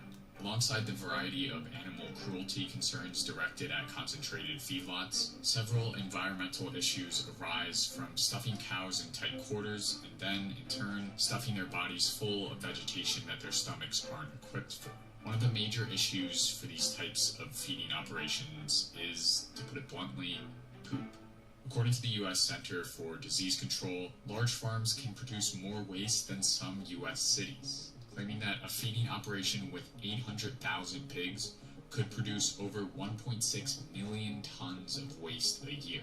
For open-air feedlots, often this waste just piles up underneath cattle, and when it rains, runs off into waterways, ultimately causing downstream drinking water pollution in the form of antibiotics and higher levels of nitrates.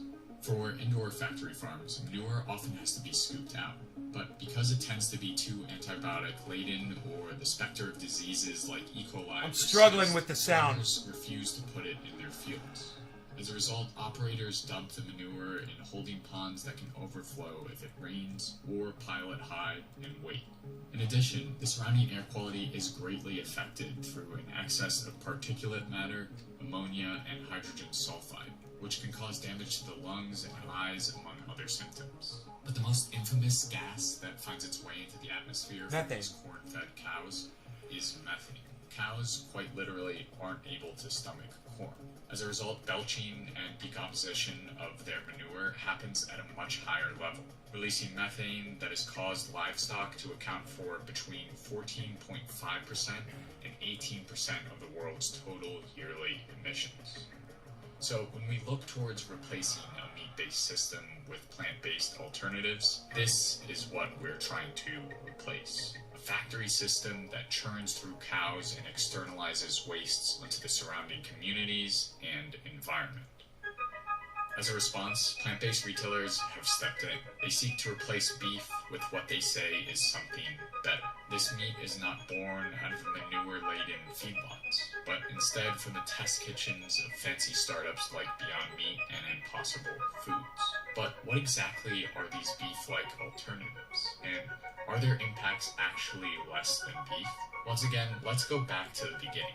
In the case of the Impossible Burger, which you can now buy at fast food chains like Burger King, that beginning centers around engineers, scientists, and huge machines like a mass spectrometer. This seems like a far cry from the confines of a feedlot. The secret to the Impossible Burger's success is years of research figuring out what makes a hamburger taste like a hamburger, and then translating those components into plant-based alternatives.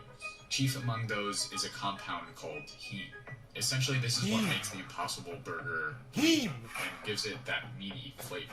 Instead of coming from a cow, however, the heme Impossible Burgers use originates from the root nodules of a soy plant. Now, to incorporate the heme protein into their burgers on a mass scale, they genetically modified a yeast cell to produce the heme at high levels. So, unlike the bean burgers you might make at home, these new vanguards of the plant-based meat world are much less farm-based than they are lab-based. But the results speak for themselves. Impossible Burgers are struggling to keep up with massive demand, and Beyond Meat is currently valued at $7.5 billion, with its product available in over 35,000 locations. All right, there you go. So if you're looking for a stock investment, you're going to want to invest in these companies that are creating impossible meat-type products. You're welcome. Go ahead and do it now. If they're struggling to produce, these corporations are about to explode as soon as they expand. So, but does this transition to plant-centric meat have a serious impact on the environment? According to a Beyond Meat sponsored study, it definitely does. The research claims that a Beyond Meat burger generates 90% less greenhouse gas emissions. I don't believe requires that. 46% I don't less believe energy, any of that.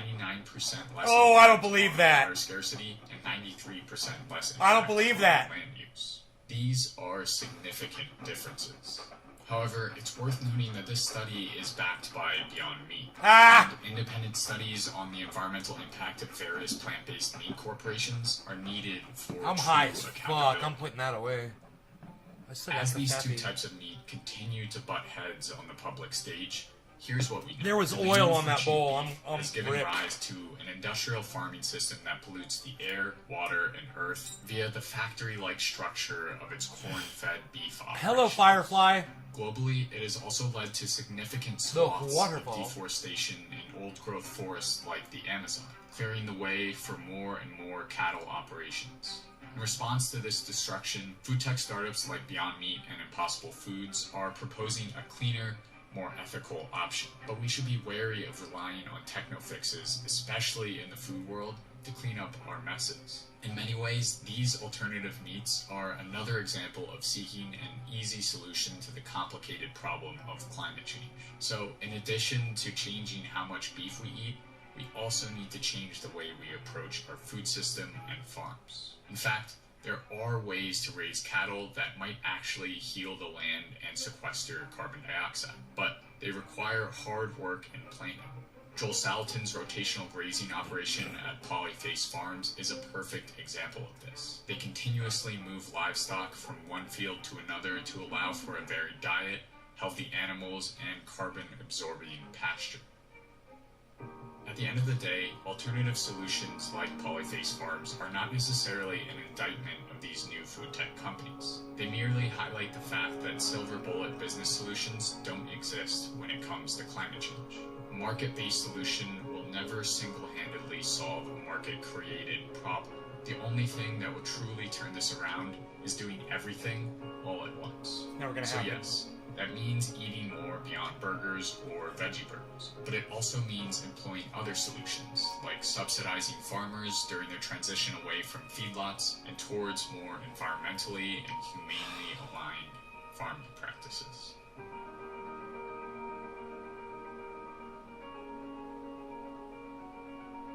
If you're exhausted of hearing my voice and are looking for some really great Yeah, I'm nature-related exhausted. documentaries- I'm exhausted hearing your voice because your fucking microphone sucks dick, dude. You know, if you're gonna make something for Curiosity Stream, spend $200 on a mic, you fucking cheap ass bitch. Jesus fucking Christ, I can't believe I had to fucking deal with that shit audio from Curiosity Stream. Are you kidding me? I thought that was some motherfucker in his mom's basement. Jesus fucking Christ. What a douchebag. You guys should see my audio, what the fucking equalizer looks like right now. Look what I had to do to the fucking audio wave to make that sound even listenable. So I could turn up the volume so you could fucking hear it. Look at that fucking shit wave. Jesus fucking Christ. Anywho.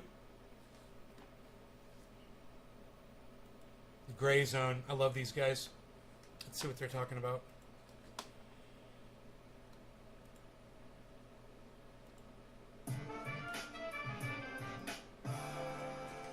We spoke earlier about how Russiagate has impacted media. I want to ask you specifically about progressive media. One of my biggest frustrations about Russiagate was how it enlisted so many leftist outlets in promoting the national security state narratives that they are supposed to be challenging, and in some cases once did, I think, very bravely. I'm thinking specifically of two outlets, your former outlet, The Intercept, and I know that them parroting the CIA line when it comes to the Hunter Biden story, that was a major factor in your departure. And I'm also thinking of my former outlet, Democracy Now!, where I worked for over 10 years. Now, I have noticed that they have not had you on in a very long time, not even when you were indicted for your Brazil reporting, the one that exposed the campaign to undermine and imprison Lula. And this was surprising to me, especially because, I mean, you were a guest for a long time on many issues. And also, you know, during Russiagate, I think you actually saved their reputation, because while they were going along with it with pretty much every other guest, including interviewing a Trump-Russia conspiracy theorist as their primary voice on Russiagate, you would come on occasionally and debunk it. But since then, I've noticed that you were among those who they're not interviewing anymore. And I recently spoke to Jimmy Dore about this, where they've frozen out many people who we used to interview when I was there, like Stephen F. Cohen, who recently passed away and wasn't on Democracy Now! For the last 3 years of his life, starting in April 2017. He died in September 2020. And what I said on the Jimmy Dore show was how sad I was about that, because this leading progressive show denied its audience of the leading critic of Russiagate and of the new Cold War that it was fueling. And that was part of a trend, I think, towards parroting the establishment narrative. So I'm wondering... This is what a good This is what a good microphone sounds like. Been frozen out of Democracy Now. Fuck you, Curiosity Stream. This is what a good mic sounds like. Voices that challenge the establishment narratives that they used to challenge too. For sure. Dude, what is wrong with fucking YouTube sucking my dick? Why can't I click on the volume? You know, I think the only reason why God. They did God, YouTube sucks my dick. My skepticism of Russiagate was because they had me on constantly to talk about anything in the news. You know, I would say over the last decade, from say like 2010 until maybe 2019, I was definitely one of the most frequent guests on Democracy Now, maybe the most frequent. You know, maybe there's some people on more than me, but, you know, they would have me on constantly. I'd be on there all the time. So they were kind of having me on to talk about my Russiagate skepticism almost to spite themselves. I was one of the people all into as a guest whenever it would come to national security or foreign policy or media debates. And I think the last time I've been on Democracy Now was mid-2019. I think I went on the last time to talk about the Brazil reporting that we did. It was like maybe a month after we broke the story. And I'm pretty sure I haven't been on since, including, as you said, even when I was indicted, when I got invited by every media outlet in the world to be interviewed. Even CNN invited me on. They eventually canceled but covered it. And then, you know, I think that the book that I just published is my 6th book. The first book I published was in 2006. I've been on Democracy Now! To talk about all 5 of my books. The first week that it came out, they immediately asked me. In the case of this book... Glenn, why do you always make everything about you? You lost me, bro. You lost me. I thought we were going to talk about the left promoting propaganda, not the book and your latest book and the things that you've done. So we had to go away from that. All right, so a little narcissism going on there.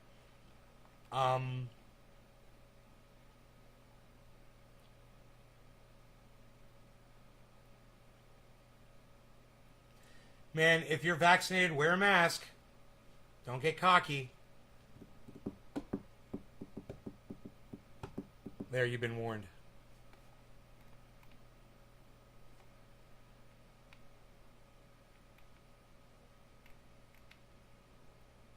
So what else is going on here?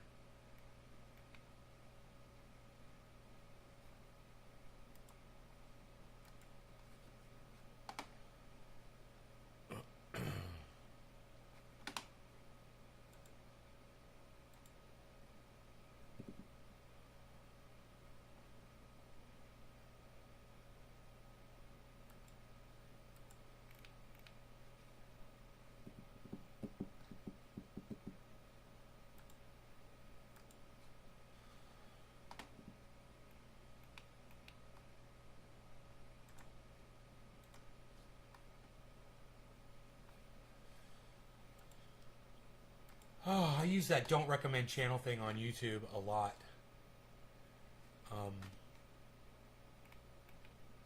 It helps give me better recommendations.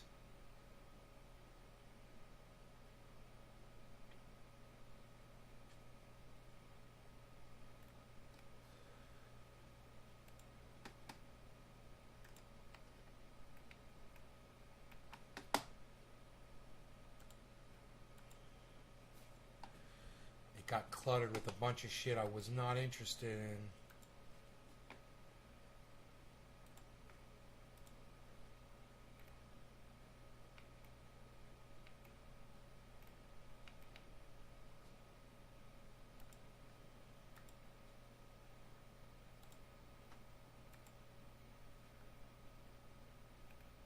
Wilfred, what did it all mean? Ah, good luck, man. That's a fucked up show. I highly recommend it. Oh, that's a fucking fucked up show.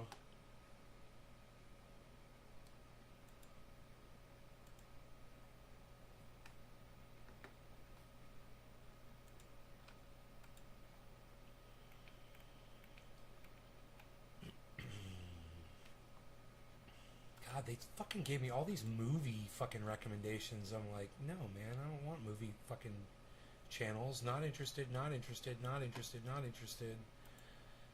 Don't recommend channel. Don't recommend channel. I don't even know what that is. Don't recommend channel. Don't recommend channel. Don't recommend channel. Not interested. Dude, you keep showing me the same goddamn videos. You know, I start seeing the same video recommendations. I'm like, don't recommend the channel anymore. Fuck off. Not interested. Don't recommend channel.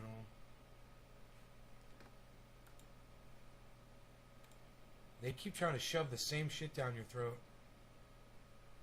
You know what I mean? On both computers? Right on CMT, son. Right on, buddy.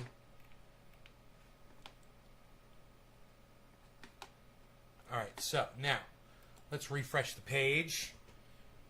Now that I've unrecommended all the bullshit, and now I'm going to get more of a refined search, more of a refined recommended channels.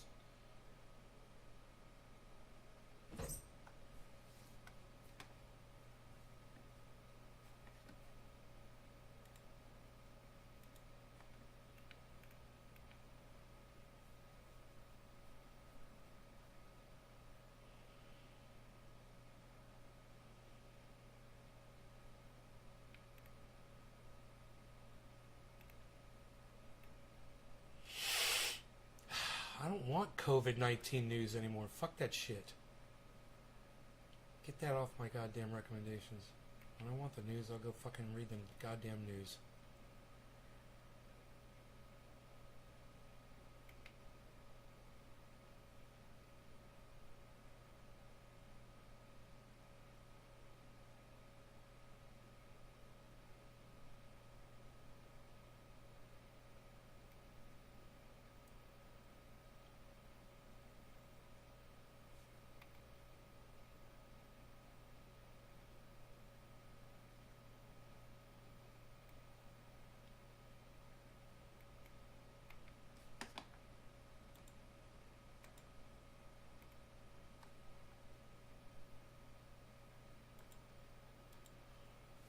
Man, still looking for something interesting, but not finding anything.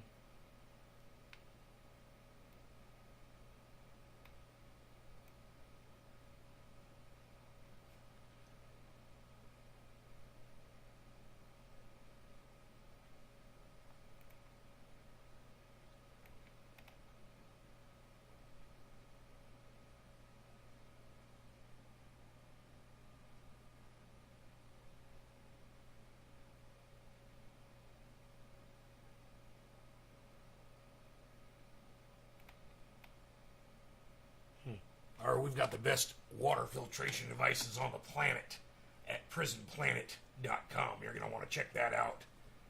We've got the finest protein bars, protein shakes. You're going to love our Super Male Vitality. I can only snort half a line of Super Male Vitality in the morning. It is so ultra potent. COVID surges among the vaccinated in Israel. Jimmy Dore just uploaded that. Okay.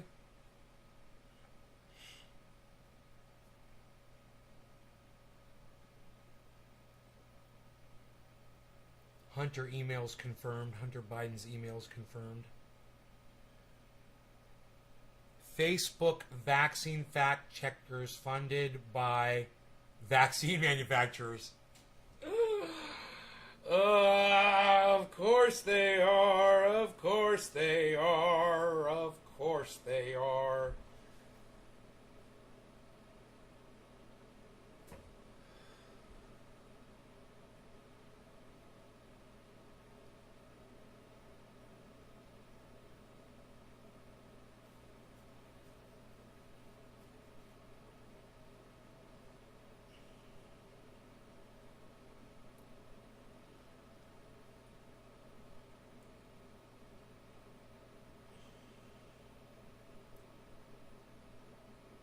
Of course they are.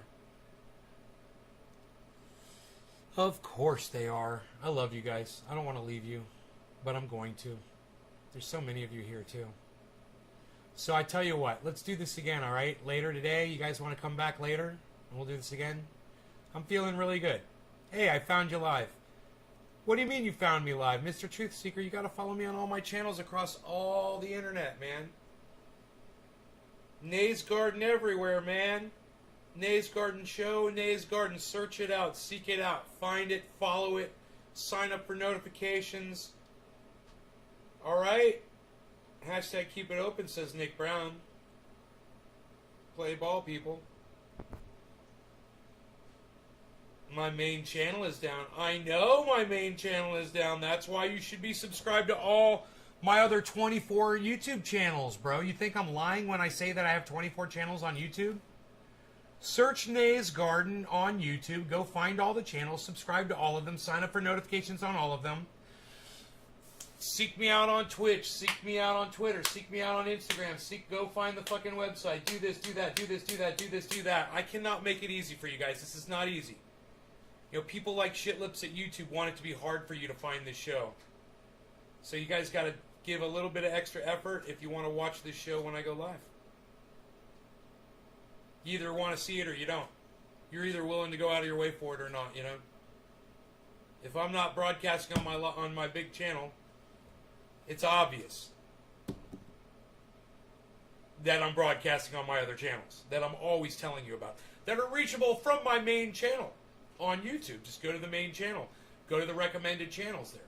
Click on those recommended channels. When you go there, subscribe to those. Then go to all those recommendations from all those channels. You'll find all of my channels that way. And make sure you subscribe and sign up for notifications across all 24 of my YouTube channels. Find all of them. One of them is called Nays Laboratory. You know, some of them have different names. One of them is Trendy Nay Live. One of them is called, you know, different things and different stuffs. You'll find them if you really want to find them. Seek it out. You missed a great couple hours. We had a great show today. So you guys take care. I will see you this afternoon. It's too bad nobody else wants to type in hashtag keep it open in the chat, huh, Nick? Nick, were you the only one to type hashtag keep it open in the chat? Oh, J-Bone did it. Oh, Megsy did it. Oh, we got 3 hashtag keep it opens in the chat. 18 people watching my show. Huh.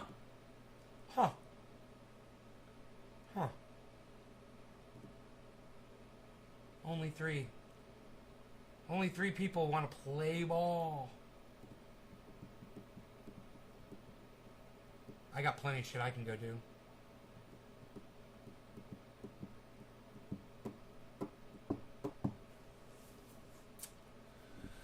Plenty of shit that I can go do.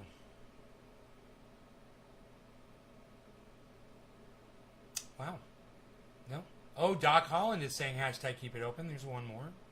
That's 4 people now. Josh G. We got J-Bone, Josh G. Doc Holland. That's, what is that, 6 keep it opens? Out of 18? Only a third of you are willing to type in hashtag keep it open in the chat, really. Just a third of you? I don't like that ratio. Hashtag keep it open. I think I should have at least half of you, right? 9? Can I get 9 keep it opens in the chat? As I pound my fist into my hand.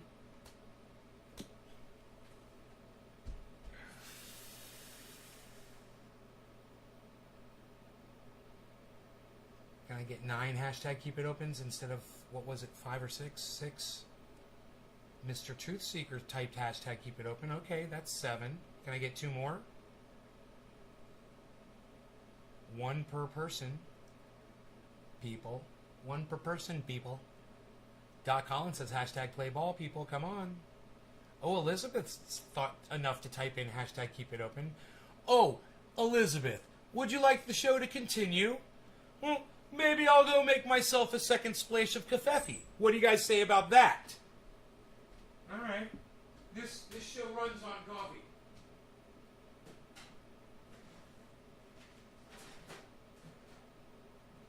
I'll make a splash of kefefe.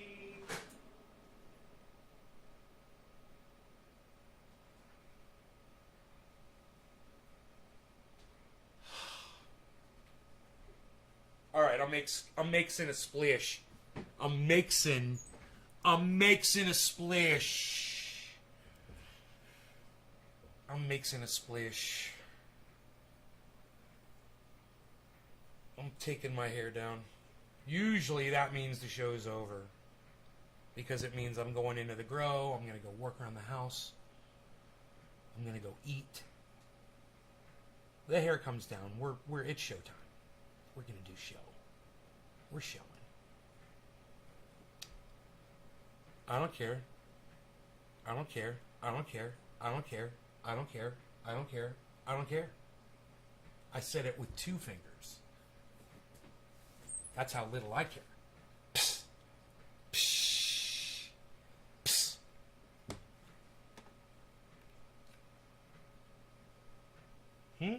Facts on the ground. I wonder what that is. Why am I following that? Is anybody else live? Nays Garden, Nays Garden, Nays Garden, Nays Garden, Nays Garden. I'm showing 5 fucking notifications of live channels. What do you guys think about that?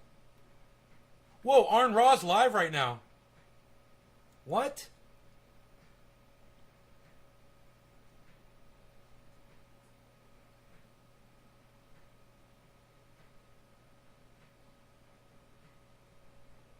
I think he's live. It says 92 people watching. But it's not loading. Hey! I hear my coffee finishing. What do you guys think about that? Psst, nobody's even thinking about that anymore. What are you even doing? What are you doing? Nobody's even doing what? Were you going to eat breakfast? Nobody's eating breakfast anymore. They're going to keep doing the show. Unreal, pal.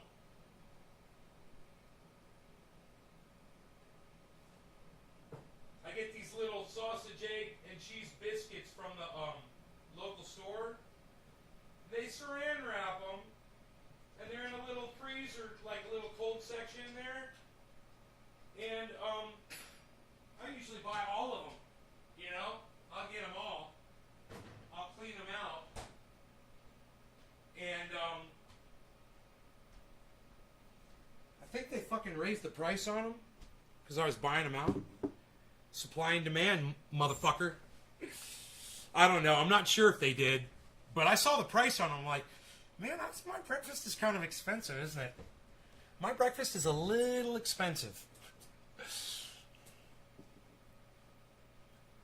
But I eat as much food as I can in the morning, man. I really do. I pig out in the mornings. I eat way more than I used to. That's a fast. It's the Keurig 2.0, bro. Everyone should have a Keurig. What, you're not Keurig-ing anymore, pal? Nobody's not even Keurig-ing anymore, pal. Hey, Enoch, let them know. Nobody's even not Keurig-ing anymore, pal. Keurig 2.0? Are you kidding me, pal? Psh, unreal. How much is a Keurig? Let's find out. A Keurig 2.0. They're probably kind of expensive. But the price may have come down on them because they're so popular. EURIG. Did I spell it right? KEURIG 2.0. Dude, I fucking spelled it correctly.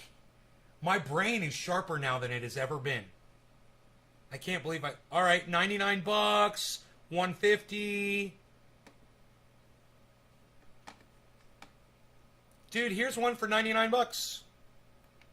$99, $99. The one that I have is shit, bro. They don't make that exact model anymore, bro. It's different now. They've changed it. Wow. Okay.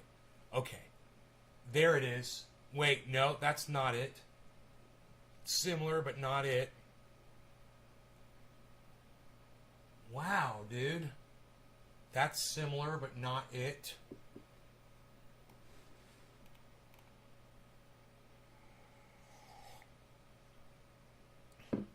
Similar, but not it. These all have control panels on the right. then mine's got a LED screen in the front. They don't make it anymore. This is similar. Whoa. The one I got is a similar one right here with the LED screen on the front of it. $290, man. I don't know what I paid for that thing. Oh, that's the one. I think I found it. The K350. Yeah, that's the one. Okay, let me see how much this one is. I fucking found it. Yeah, that's the one, dude. The one that we've got here, the one I've got here at my house.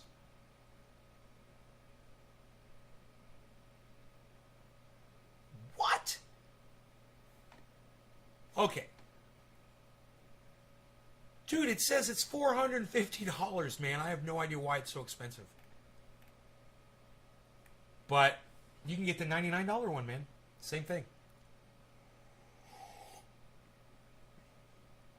I mean, mine does hot chocolate, hot water.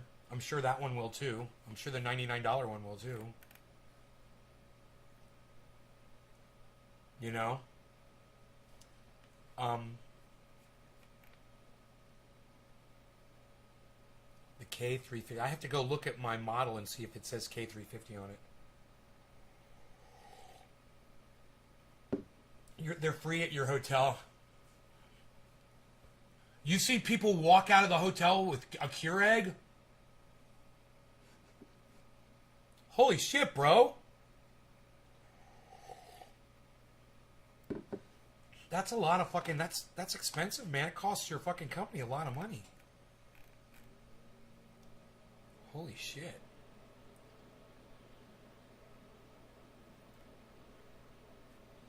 $450 for that motherfucker, dude. I don't know why it's so... I don't think I paid that much money for it.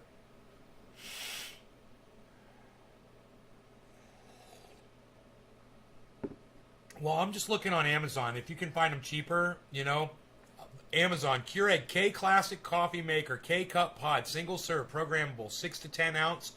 Oh, it's 6 to 10 ounce. Mine goes 12. 10 ounce, $100. You'll get a 10 ounce. 12 ounce.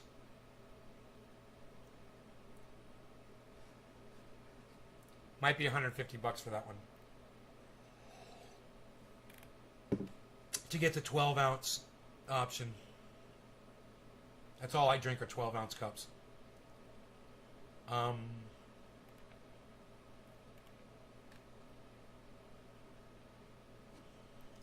Oh, 6, 8, 10, or 12 ounce. Here, yeah, the one that's $150. The Keurig K Supreme Coffee Maker, single serve K Cup Pod Coffee Brewer with multi-stream technology, 66 ounce dual position reservoir, and customizable settings. Gray. $150. And here's one for $142.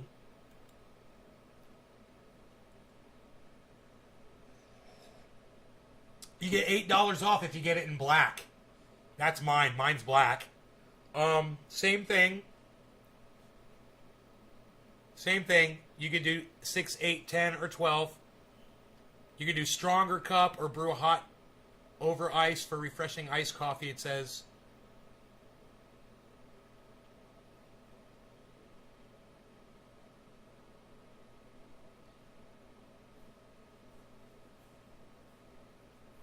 Removable reservoir makes refilling easy. Huh, I wonder if my reservoir comes off. Oh, I think it does.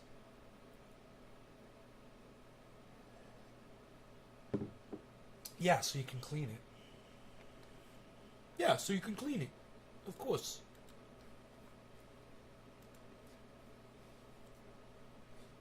Hello from Brazil, Kim Muroj. What's up, Kim Muroj? What's up, Kim Muroj? How's it going? I'm sorry I'm saying your name wrong. Maybe you could teach me how to say your name. There was one I liked that you could make espresso, but it was crazy. I loved mine, just got tired of making one cup at a time.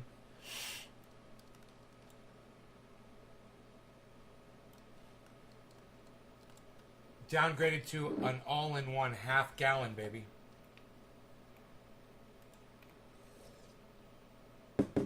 they try and walk out with them. Probably some people are successful, but they're expensive as fuck. Expensive, but worth it in the long run. Hey, Johnny, my name is really complicated. Kimuroj. Yeah. I know, right? I'll just call you Kim. Kimu. Can I call you Kimu?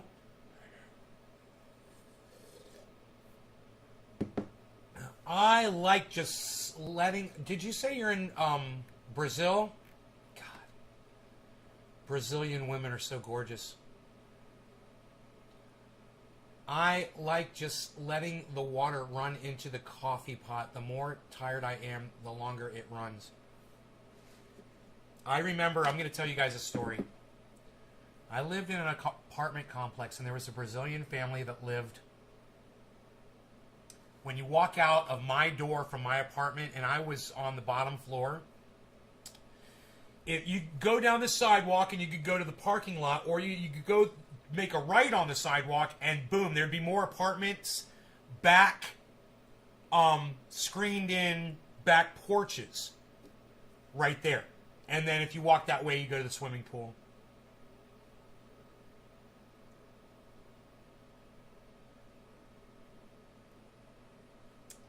And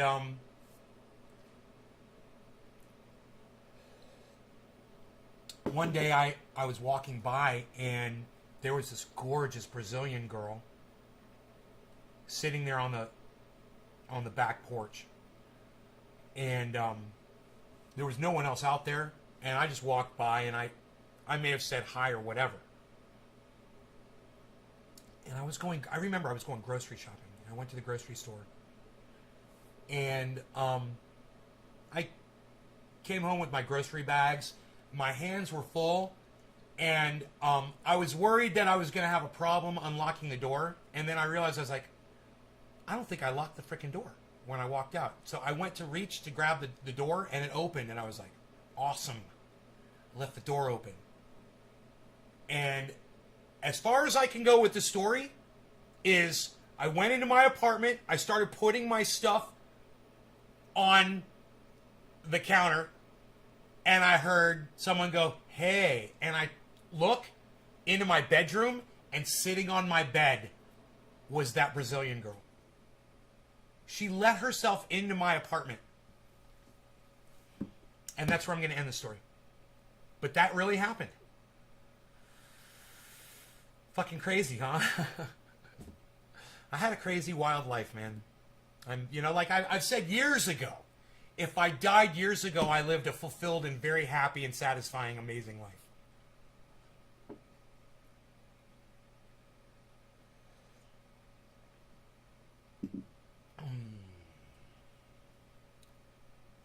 Yeah, that was a crazy story, right? I don't think I've ever told anybody that story before.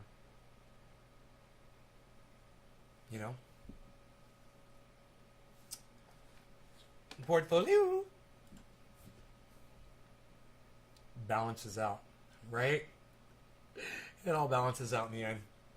We had our fun when we were kids, and it's like Joe Rogan says, live your life amazingly when you're in your 20s. Get it all out of your system, man, and just do it. And enjoy the memories that you had. And don't try to match them or live up to them. Just be happy that you had your time, and it was amazing when it lasted.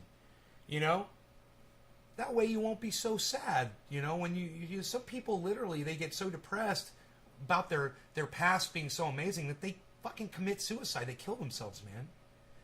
Anthony Bourdain is a perfect example. He went so long. Robin Williams, these guys went so long through a lifetime almost, without having a problem that we were aware of. And then, boom, they just gave up. And I'm glad of the happy times that I've had. I've had some massive happy times in my life. And you've always got your memories, man. Yeah, I'll bet you being a chef. Oh my God, Doc, I can only imagine. He's such a beautiful, wonderful man. You know, you can't even wrap your brain around it, bro. Anthony Bourdain, you can't even wrap your brain around it. And some things in life are like that. You just can't figure it out, you know, no matter how hard you try. And it might not have been mental illness. It might not have been serious depression. You know, that even makes it harder. But I will tell you this, as we get older, we get weaker. We do get weaker, man, as we get older, and we become more of a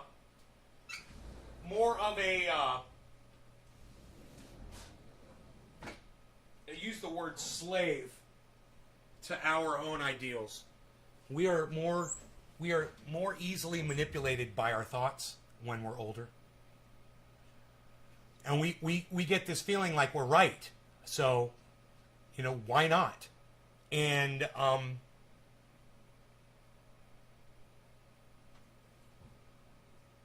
when there's not that balance in your life, a mirror, someone to say, hey, no, that's not the way it is.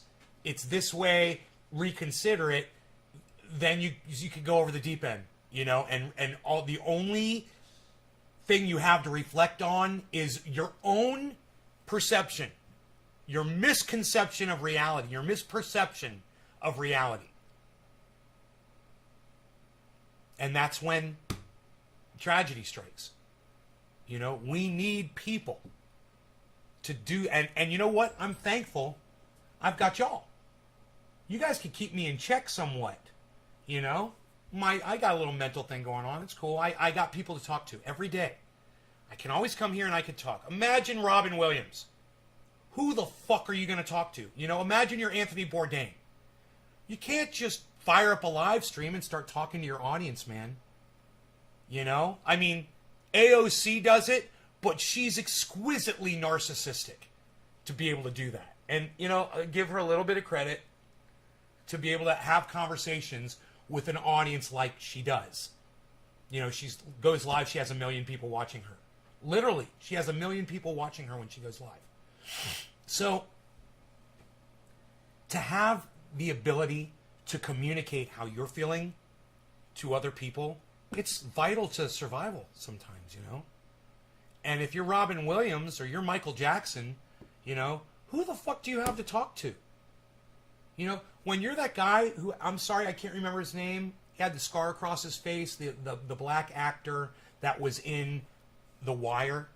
Really good character actor. And he just had an overdose. And he wasn't committing suicide. But what led him to use drugs to that point that he was risking his own life when he was doing it? He couldn't go out in public, man. You know, he'd get recognized. He couldn't talk to people. He couldn't fire up a live stream on the internet, or he'd get, you know, swarmed by mad, raving, lunatic fans. And how do you process that? For me, I got 18 people here. It's like group therapy, man. I can see what this person says. I can see what that person says. And we can respond. And you guys know that I'm going to see, most likely going to see what you said and respond back, unless I'm in the middle of a thing like I am right now and I'm not really reading all the chat. But I'm sorry, it's because I'm processing thoughts myself sometimes too.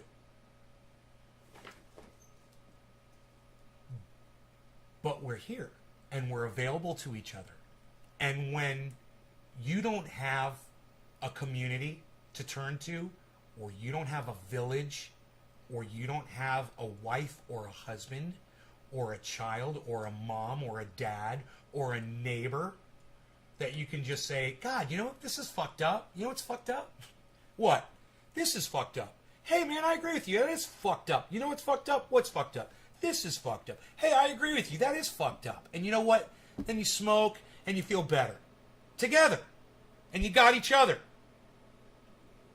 But people are pivotal. That's why we have solitary confinement. That is a horrible punishment, and we know it is. And when you isolate somebody or you isolate yourselves, you're punishing yourself. And I use you guys as like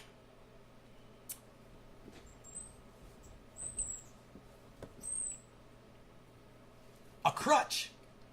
So I don't have to be around real people, you know, risking catching COVID and having to exercise social distancing and not getting hugs and, you know, it sucks. I miss the hugs, man. I miss the hugs. You learn everybody's hug, don't you? You know, you get that awkward sideways hug sometimes. You know, Frank will give you that awkward sideways hug. Big Jim will give you the goddamn fucking come here bear hug. You know you're going to get a hug from Big Jim. You know, and you learn these people's boundary set. And it's nice. It's nice. We miss that, don't we? Yeah, I miss the hugs, Doc. You're a hugger, aren't you, bro? I could see that. My whole family, my father, everybody, bro. We're like Italians in my family. You know, it's all love and hugging and holding. It's really, really nice. My family's really nice, man. You know, all my cousins, everything. Aunts, uncles, everything. But we don't have it anymore. You know, I don't have it anymore. We don't have the contact that like we used to have. We have to come to terms with that, man. And we've got to find ways, right? Let me give you an example. We got to find ways to compensate. So I'm going to show you my compensation, okay? Right here, watch. Watch this. This is my compensation right here. I call this my Beazle compensation.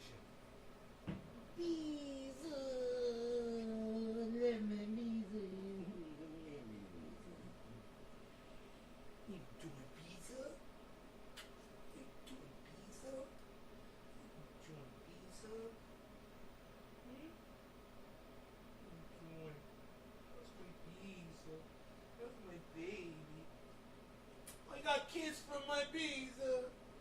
I got kiss from my Beazle.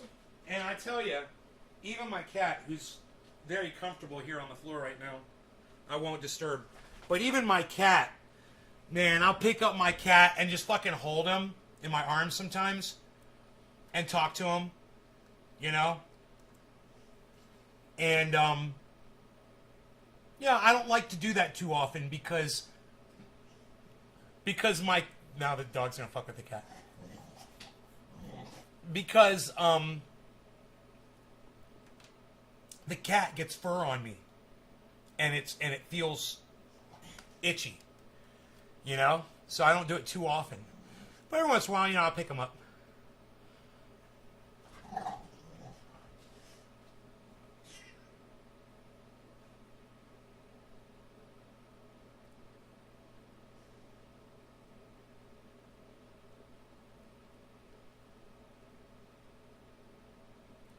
I like to watch them fight.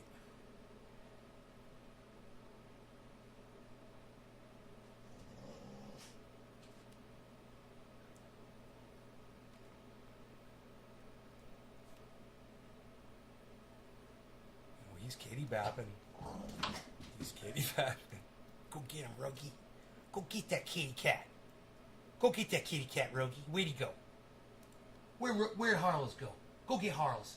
Go get Harley. Where is he? Where'd he go? Rogie, where'd he go? Where's Harles at? Get that kitty cat. So I say kitty cat, and then he looks out the window. Because to him, Harles is more like his brother. And I say kitty cat, and he thinks there's a cat outside now. Rogie, do you think there's a cat outside? I say kitty cat. Want to go outside? Harles, you want to go outside with your brother? You want to go outside? Come on.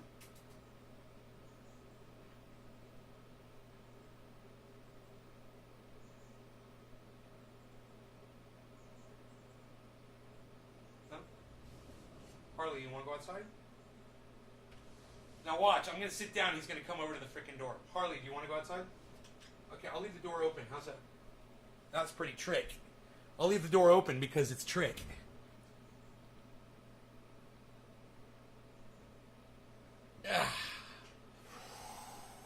I've been watching you for a while now, says Margie Cottrell. Right on, Margie. Elizabeth says, aw. Yeah, I love on my doggy, and that helps me through my fucking days. You know, he sleeps with me, he walks with me, he rides with me in my car. And when I need a hug, he'll lay on top of me while I hug him. You know, and just it feels so good, you know, and I'm not getting that anywhere else. So it's great. Dogs can be really loving, you know. It's like they know, you know. There goes the cat. Right? Did I say the cat's going to go outside? There he goes. Buffalo. Billy says, I'm new here. That's funny, Billy. Are you? Are you now? Are you new? Oh.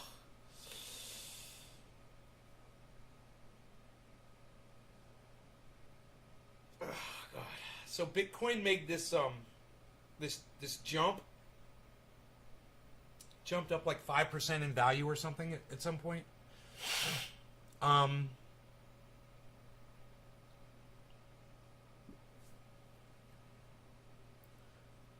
So the market is recuperating from a dip.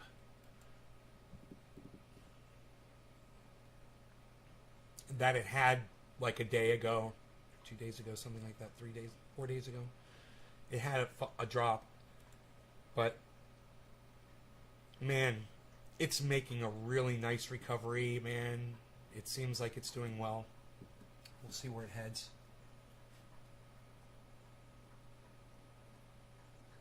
Market looks great. Actually, my portfolio is negative 1.3%. So that means that if I were to pull all my money out right now, I'd lose a few $1,000, but it wouldn't be that bad overall. It's just, it does that every once in a while. It's no big deal. It's just that's where the market is right now. That's where my selection of cryptocurrency is in the market right now. You know, now if you hold something like, let's say everything you have is in Cardano right now, or no, let's do another one. Let's say everything you hold right now is in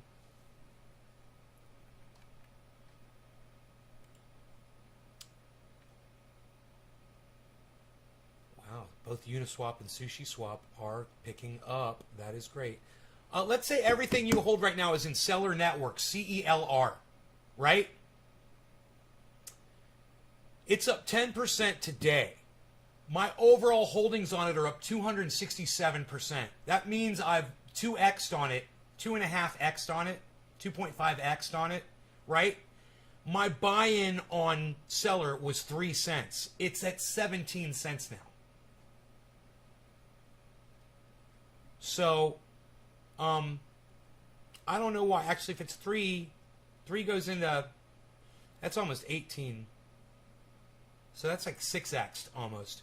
I don't know why it says, why 6x would be 267%. I'm a little confused about that when my average buy-in is 3 cents. But if you held nothing but Cellar right now, right, and you bought when I bought Cellar at 3 cents, and let's say you put $100,000 into it, you'd have made like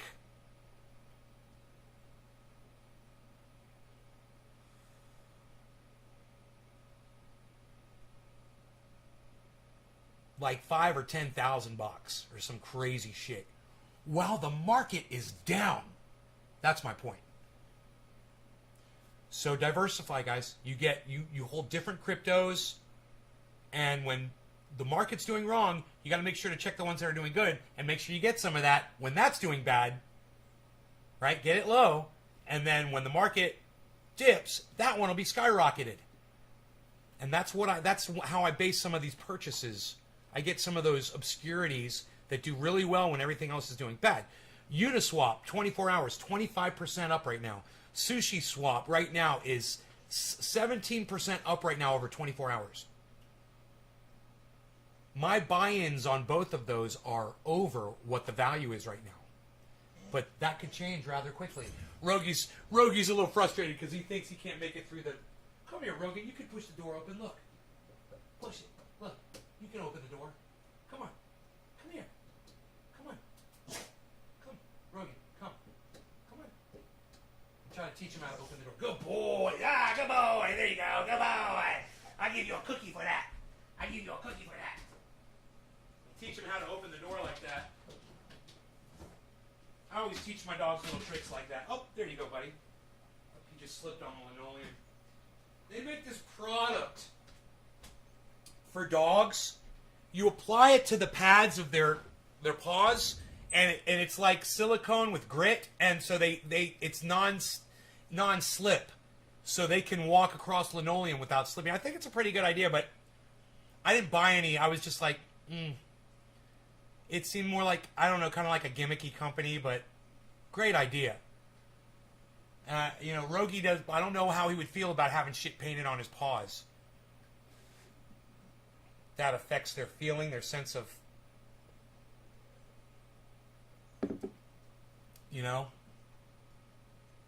So I was thinking just lay more carpet down in here. How is my garden doing? Let's check.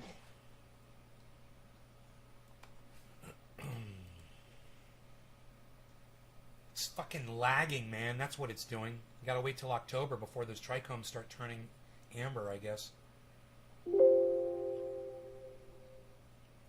Maybe we'll have a nice cold day, a cold night, I mean.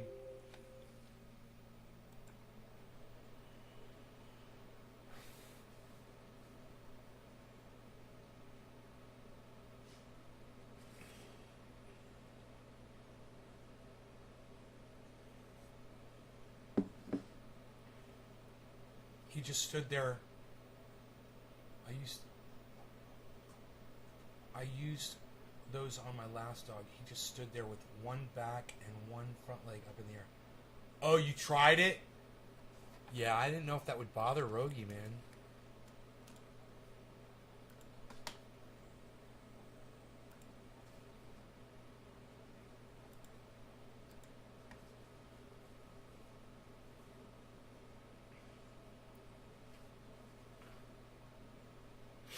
So that's how they look.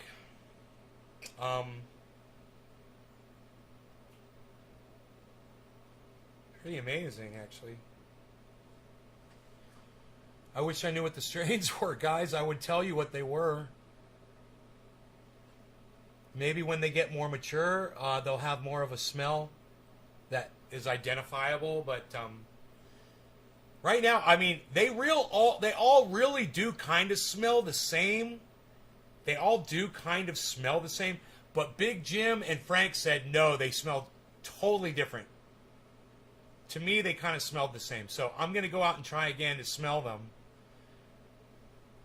And try to identify what the smells are like. And, check the trichomes again. I mean, I just did this, yesterday? Didn't I just check the trichomes yesterday? It's like, I don't want to check the trichomes every fucking day.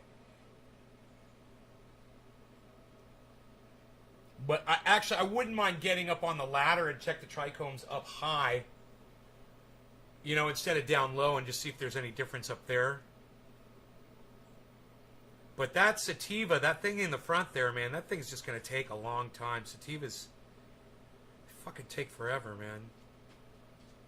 They're slow to grow.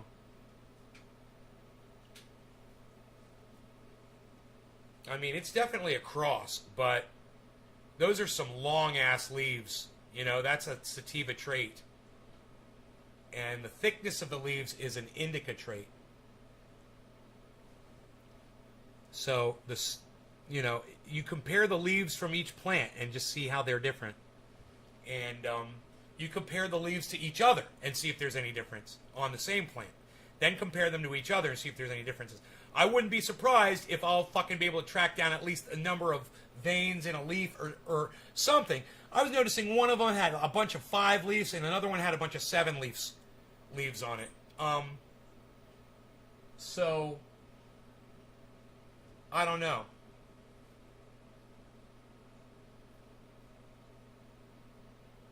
Have tried the Strain app where you take a picture of them? Holy shit, they've got that? Of the live plant? What? I'm going to my Play Store right now.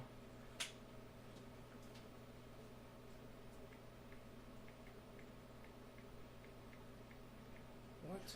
Cannabis ID. Search. What?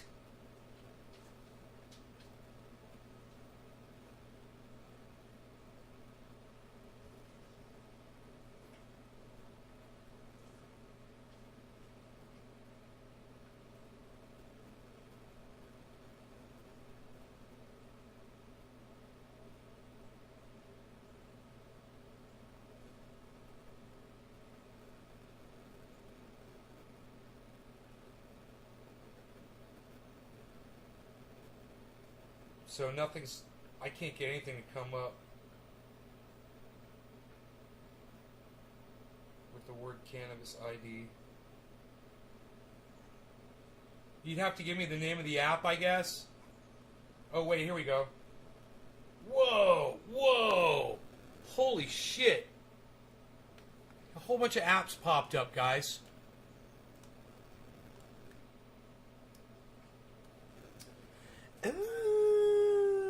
Everyone. Sophisticated Nay here, of course. Let me see what I'm looking at here. My services are required once again. Obviously. Kush scan. Recognize weed. Leaf fly. Find cannabis and CBD. Weed maps. Weed Pro. High-grade THC testing in cannabis. Grow with Jane. Cannabis plant. Weed app. Cannabis search. All sorts of sources and sorts of apps here. Let's see here. Kush scan. Recognize weed cannabis pot THC online. 3.8. Ooh, 3.8 stars here. Doesn't work at all. I tried scanning at least 10 strains and it didn't pick up a single one, not even a secondary. You can't watch the video for the app. I took a picture of the same bud 3 times and it told me 3 different things. It doesn't work. Love such AI app for daily usage as Kush Scan. The app helps naming unknown weeds via direct shot, although loading something. Existing image takes forever. Good idea anyway. Yes, it's a great idea. Too bad it doesn't work. It's fooled a lot of people about this app.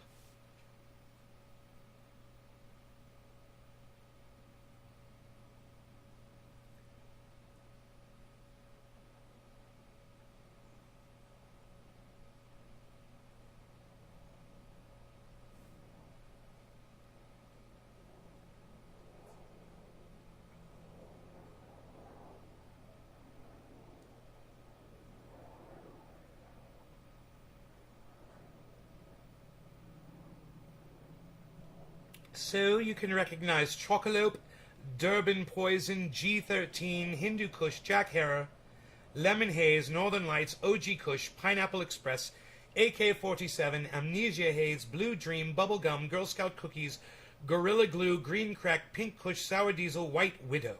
But that is all it will recognize.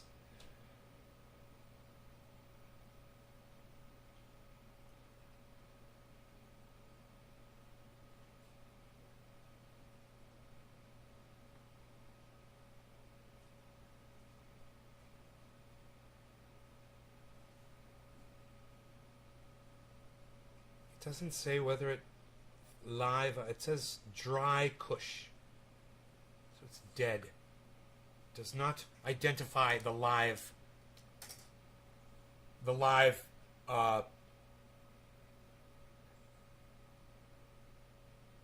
Doesn't identify the live plants. That was it. It's a gimmick. It even says it says right in the explanation that it's just a gimmick app. It doesn't really identify them. They put 20 different flat buds. They took pictures of it, trained a computer to recognize those 20 strains. That is no way helpful for anybody. You know.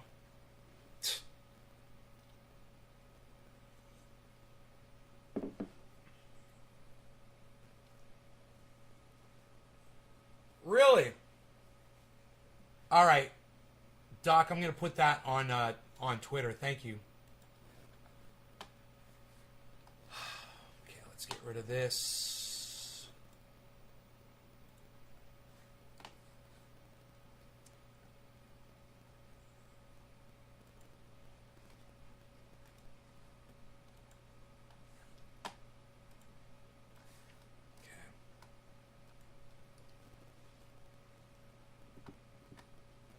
Twitter.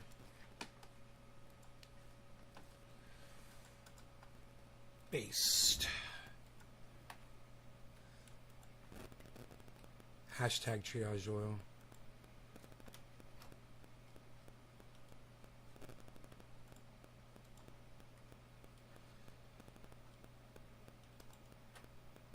All right. I tweeted it.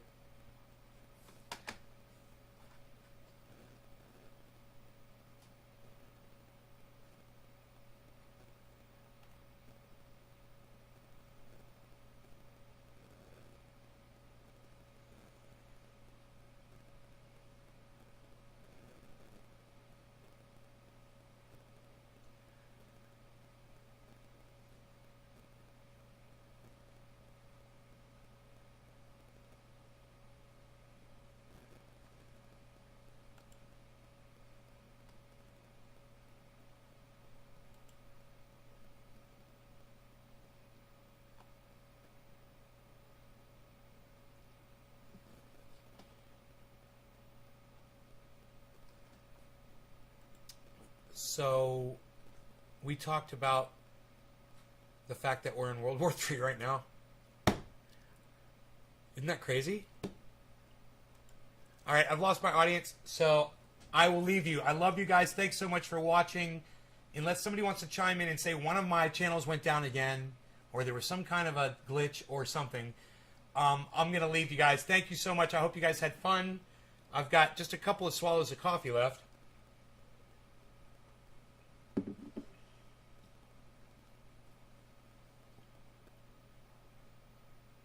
Right on, Jay. Things from people. You haven't tried any of them yet. I hope you guys enjoyed the 2-hour and 45-minute broadcast today. I hope you guys appreciate these lengthy shows, that I'm giving you enough content during them that to keep you entertained. Okay? Thank you guys. Your attendance at these shows speaks volumes. I appreciate you guys being here. Even if it is just 14 of you. To end the show. I had so much fun. Love the show. Well, we already talked about the fact that we're in World War III, right? So if you missed that, you guys have to go see the show on Showtime. It's called 0 Days. And it's a documentary, and it talks about the way Israel and America hacked Iran, their centrifuges in their nuclear facility with a virus, with a computer virus, and caused mayhem over there. And Iran's not happy right now. They've been attacked. So we are the ones that started World War III. Just remember that. It was us. So when we start getting attacked back and we start getting infrastructure breaking down, just remember, we voted for Joe Biden. We voted for Donald Trump. We put these idiots in office. Okay? And these are the decisions that they make behind our backs. That's our leadership, guys. That's America. And that's Israel. 0 Days on Showtime. Go watch it. All right? Go see that America and Israel wrote a virus and released it on the entire planet to hack Iran and their nuclear. And by the way, Iran had every right to build nukes. All they want. They want to build nuclear missiles? Sure, why not? America's got them. Israel's got them. Russia's got them. Why can't Iran have them? Who are we, the goddamn police of the goddamn planet? You know, if you don't want Iran to have nukes, then you get rid of yours, America. You get rid of yours, Israel. All right? And then you can fucking start pointing the fucking finger. Until then, fuck you. Love you guys. That's what was up. Go back and watch the original part of the show so you see what was said about all that. All right, you guys take care. I'll see you this afternoon around 4:20. It's 11. I'll see you in 5 hours or so, okay? I love you guys. Take care. Bye-bye.